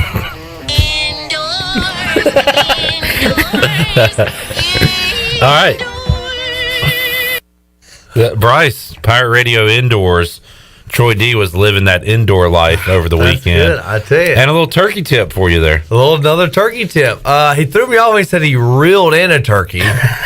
Maybe he said he could have called in a turkey sandwich. Turkey tears. Yeah. So Troy's, he's working on it. Now this is first episode. Yeah. Of Pirate Radio Indoors. That was definitely some good tips. If all I got to do is, I guess I don't have to read. I guess you got to be able to read. Too much. Unless Troy thinks, or you can point to just a picture. Oh yeah, I want the picture. Yeah. I want that. I want that. Or unless Troy thinks a turkey's a fish. Yeah, it's a little gamey. Yeah. The funny part is he left out. Like he was trying to be like a Bryce Williams report. He left out what would have been exactly like you. He saw CJ's truck, right? Yeah. And he forgot. Right. No, this was when he was at the beach. I guess. At the beach. He went and saw Mikhail Buck at some bar. Yeah. Dang, he was at Mikhail Buck. Man was there. Yeah. Shoot. And because Troy was sure to let me know. Oh yeah. Yeah. He said he texted you. He texted me. I woke up to the text messages. He was. I know it would have been cool. I'm sorry, Troy, I wasn't out there, but I'll let you know when I'm getting down there again. And but yeah, he saw CJ and all that, and I forgot, what did he say? I know I got those text messages. He said he was talking a little junk to you. Now you know he didn't send you a selfie, did he? No, there's no way. No way. Let's see. I probably won't be able to read what he was saying. Yeah. What a lot of pictures, a lot of videos. What's bad is, I feel bad because it's been twice now. That he's there and I'm not there, and he's at Jack's. He said that was Purple Rain. B. Yeah. Hey, I just saw one of Bryce's responses. It said "dang." Literally said "dang." I said "dang." That is awesome. Playing. That is dang. Then Troy. So this was Friday. He said Jackson and I said, "Nah, I'm in Greenville for the weekend." So of course he has to mock me. Dang, all drawn out in caps. But I know he was saying something. He was giving me a hard time. Shirley, pop quiz. Did Troy take a selfie of Chandler, myself, and him eating dinner last night at AJ's? Yes. You are correct. Correct. You are the winner of Did Troy Take a Selfie? How many selfies did we take? Oh, God. That would be 5. Close. 3. Troy took one, didn't like it, asked Chandler to take one. That wasn't good enough. Troy took another. Hey. That does not surprise me because that's basically the standard protocol for any picture we take here. Troy wants you to take the picture, doesn't like it. Troy no low, higher angle. No, the light's in the way. Move over. No, Get your my finger hair's out of the camera place. when it's not in the camera. This is a new segment called Troy's Phone Habits, and he sent Bryce a text with him and CJ a selfie. And you know not. And Bryce didn't say, "Oh man, that's two cool guys." No, Troy responded to his own selfie and said #studs. He responded. Oh my goodness! No, he did not. Man. Hey, we got it documented right here. No, it was fun. I know I replied to this somewhere. I don't think you did. Friday, 10:46 p.m. And then 2 hours later, he. All right, you don't need to. Oh, sorry, 2 hours later, he said #studs. Yeah. All right, we're picking on Troy too much. It's not Troy, here. you're the best. I don't like to pick on people. I don't either. I don't like to pick on people when they're not here. I know. You gotta be here to get picked on. I know. Bryce, let's hit some Pirate Radio Outdoors real quick. We'll find out what you've been up to. How has the gas crisis affected your boating habits? You got any gas in the boat? I think I've got about 3/4 of a tank, so we're sitting pretty good. The truck's filled up, so we're doing all right. But I'm definitely gonna have to watch how far I run the boat. You know, for right now, I'm not gonna make any long hauls. Even though the closest place to really fish is at least like an hour away. So you hauling a boat behind you, your gas mileage is terrible. Yep. And the boat's doing pretty efficient because I don't have to run that far. But so this might be a good weekend to have off then. Maybe. Yeah. So everything gets settled. Yeah, that or as long as the gas has. Yeah, I don't know. We'll see. I might be risky. My truck's got a. Well, dang, I gotta drive to Durham. Yeah, you got a wedding. So I guess I will not be taking the boat. Darn. Well. Oh well. There goes your plans. Yeah. Well, have you done anything since we last spoke with you? Oh yeah. So turkey season was ended last weekend, and Jay and I gave it a gallant effort and tried to work up some turkey tears. Instead, we just got human tears, hunter tears. And we just couldn't birds. We just couldn't figure them out. It's a decent plot of land, and when you hear them gobbling, so you're trying to figure out where to locate them and pinpoint them, but you don't want to go too awful close to them and spook them off. So just trying to locate them. And of course, later in the morning, as we're kind of walking around trying to figure things out, we found the dance floor. AKA, we found where he's hanging out in the morning, or maybe multiple hanging out in the morning. I mean, tracks everywhere. I mean, they were about the size of my hand, and it was just, we were too late. Too late. Should have. If it was a little closer, we could have been scattered. It was about 30 minutes away, so ideally, it would have been good to go out there the evening before. So unfortunately, it's going to be this is a year 11 that I've not. Oh wow, turkey. Yeah, a hell of a streak. Yeah, unfortunately, football obviously has played a big role in that. Yeah. So when I only go once or twice a year, your chances aren't really that good. I mean, but hey, we've figured it out, and maybe next year we'll be able to pinpoint them a little better. I'm not a hunterman, Bryce, but I can relate when you they're out there on the dance floor, and you get there too late at the end of the night. Yeah. And the dance floor's empty, and you go home empty-handed. Empty-handed, my tail between my legs, and head hanging low. Yeah, head hanging low. It's happened to the best of us, Chandler. I know. I tried. Oh, yeah. I have no idea what the hell y'all are talking about because I got distracted by some news. What news? Kelvin Benjamin will be working out for the New York Giants for minicamp. All right. So, I saw that Mike Hughes got traded to the Chiefs. That was probably after your time. He played at UCF, from New Bern, went to North Carolina, then UCF, and he got traded to the Chiefs. All right. We can't interrupt Pirate Radio Outdoors with sports news. Oh, jeez. Anything else? Fishing? We went. I don't know if you'll pay attention to the Instagram, but this past weekend, we took the big pontoon boat out. I showed you a picture of those, haven't you? Well, we took the big pontoon out for Mother's Day. Unfortunately, my mama could not make it down from Winston-Salem, but we took this bad rig out on for the that looks cool. For Mother's Day. Of course, we got the pirate flag. 30-foot pontoon. It almost looks like a pontoon warship. Like it's. She's a bad rig. That's cool. So we took that out to Little Washington. We got twin Yamahas on there. Jay's done some modifications. I did the paint job. Oh, good work. It was red, but so I was able to hit the woods and the water. So whenever I can do that, I'm pretty happy and content. That's a good weekend. I said it don't take much. And Hogan's goat season is in this weekend because we'll be hunting for him. Goat season is in. Good luck, boys, at your respective weddings you'll be attending. Let's take a time out, Shirley. We'll come back, get ready to wrap up Pirate Radio Live on a Thursday. We're back with you after this.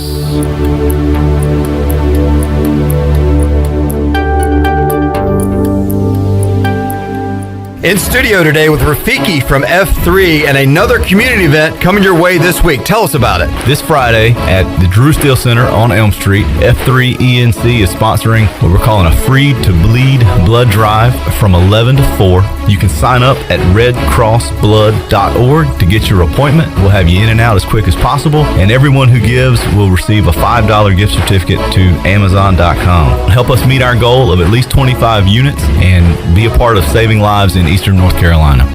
White Claw Hard Seltzer, a wave of refreshment. Crafted using our unique Brew Pure process. Made pure. Nothing tastes like White Claw Hard Seltzer. White Claw Hard Seltzer, available in 5 fruit flavors, 2 grams of carbs, gluten-free, and 100 calories. Find it at whiteclaw.com. White Claw Hard Seltzer. Nothing tastes quite like it. Proudly distributed by Coastal Beverage. Please drink responsibly. Fans, be sure to purchase your game day tickets in advance online at woodducksbaseball.com or by calling the team office at Granger Stadium. Ticket prices for Sunday through Thursday are just $7, and Friday and Saturday tickets are $12. To book your group tickets or purchase season tickets, call our front office at 252-686-5154. Book soon for the 2021 season. Opening day is right around the corner on May 11th. Go Woodies! At US Cellular, we see our customers as more than just customers. They're neighbors. When you switch to US Cellular, you can get the new Samsung Galaxy S21 5G for free with no hidden requirements. As a neighbor, you deserve it. US Cellular, America's locally grown wireless. Terms apply. See uscellular.com for details. Does the idea of going to your local US Cellular store make you feel a bit uncomfortable? Tired of the hassle of waiting and wearing a mask? Let Toby Williams and his outside sales team take away that worry. They will come right to your home or office and drop your phone off on the porch or at the front desk for you. Saving you time and worry is what the team at Cellular Warehouse is all about. Call Toby today at 252-799-7051 and let them help you with all of your wireless needs. Cellular Warehouse, your local US Cellular authorized agent. If you wake up in the morning with a backache, feeling more tired than you did when you went to bed, you probably need a new mattress. And the best place to get that mattress is Factory Mattress. Hi, I'm Kirk Smith, General Manager. For more than 40 years, Factory Mattress has been Greenville and Wilson's local mattress dealer. We guarantee the lowest price on the area's best selection with over 50 models to choose from. No seconds or overruns. Factory Mattress offers only first quality direct from the manufacturer. Sealy Posturepedic, Beautyrest, Stearns & Foster, and Tempur-Pedic. The most highly trained sales associates with over 60 years of combined experience. Same as cash financing with 0 interest up to 48 months and free local delivery. Face it, to have a good day, you've got to have a good night. So sleep better knowing you saved money at Factory Mattress, locally owned on Greenville Boulevard in Greenville, on Forest Hills Road in Wilson, on the web at factorymattressusa.com, and a proud member of Pirates Supporting Pirates. E&S Hemp Company in Winterville is your premier CBD store. At E&S Hemp Company, they have helped hundreds of people just like you get relief from joint pain, anxiety, insomnia, and more by providing you the highest quality of CBD products available. E&S Hemp Company has a great selection of only the safest, purest, and most beneficial hemp-infused products available from honey, tea, coffee, candles, and more. E&S Hemp Company, Fire Tower Road in Winterville, and online at eshempcompany.com.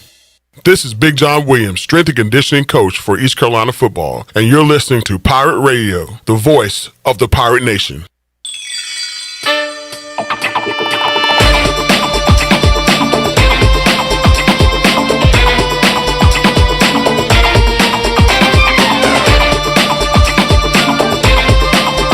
You're listening to Hour 3 of Pirate Radio Live. Now, back to the show. Welcome back. Tiebreakers is open every day at 11 a.m. and is the best place to watch your favorite sports while enjoying the best wings in town, sandwiches, appetizers, cold beer, and more. Follow Tiebreakers on Facebook and Instagram for daily updates. Now let's head back into PRL. Here's Clip Brock. Back with you. I just asked Bryce, had he ever been contacted by the Washington Redskins during this time? And you said it was, you were pretty close to potentially joining them. Yeah. But the Rams were the team the Rams instead. stuck with it. Something about, the Redskins, it was right after the cleared waivers, and the Major's like, well, the Redskins, they're interested. I'm like, oh, shoot, yeah, like Virginia, be right home, fairly close to home. And, Redskins, cool. My grandparents, my dad's dad was a Redskins fan, and all about it. But, of course, it just, look, Bryce, sitting on their hands, and the Rams said, hey, we want you, and yada, yada, yada. I want them to be better than any other team in the world, but you're better off not going to that dysfunctional franchise. Yeah. And things are better now with Rivera. Yeah. And they got some new people in the front office, but you're better off, I'm telling you. Yeah. Not going there. So I think it was maybe it was the Ravens. Redskins, I don't know, but I think somebody said something. Now you're just naming football teams. Yeah, I couldn't remember. I won't say anything because I don't know my complete facts. All right, have them next up. Because as you know, you're a master of what you don't say and a prisoner of what you do say. That.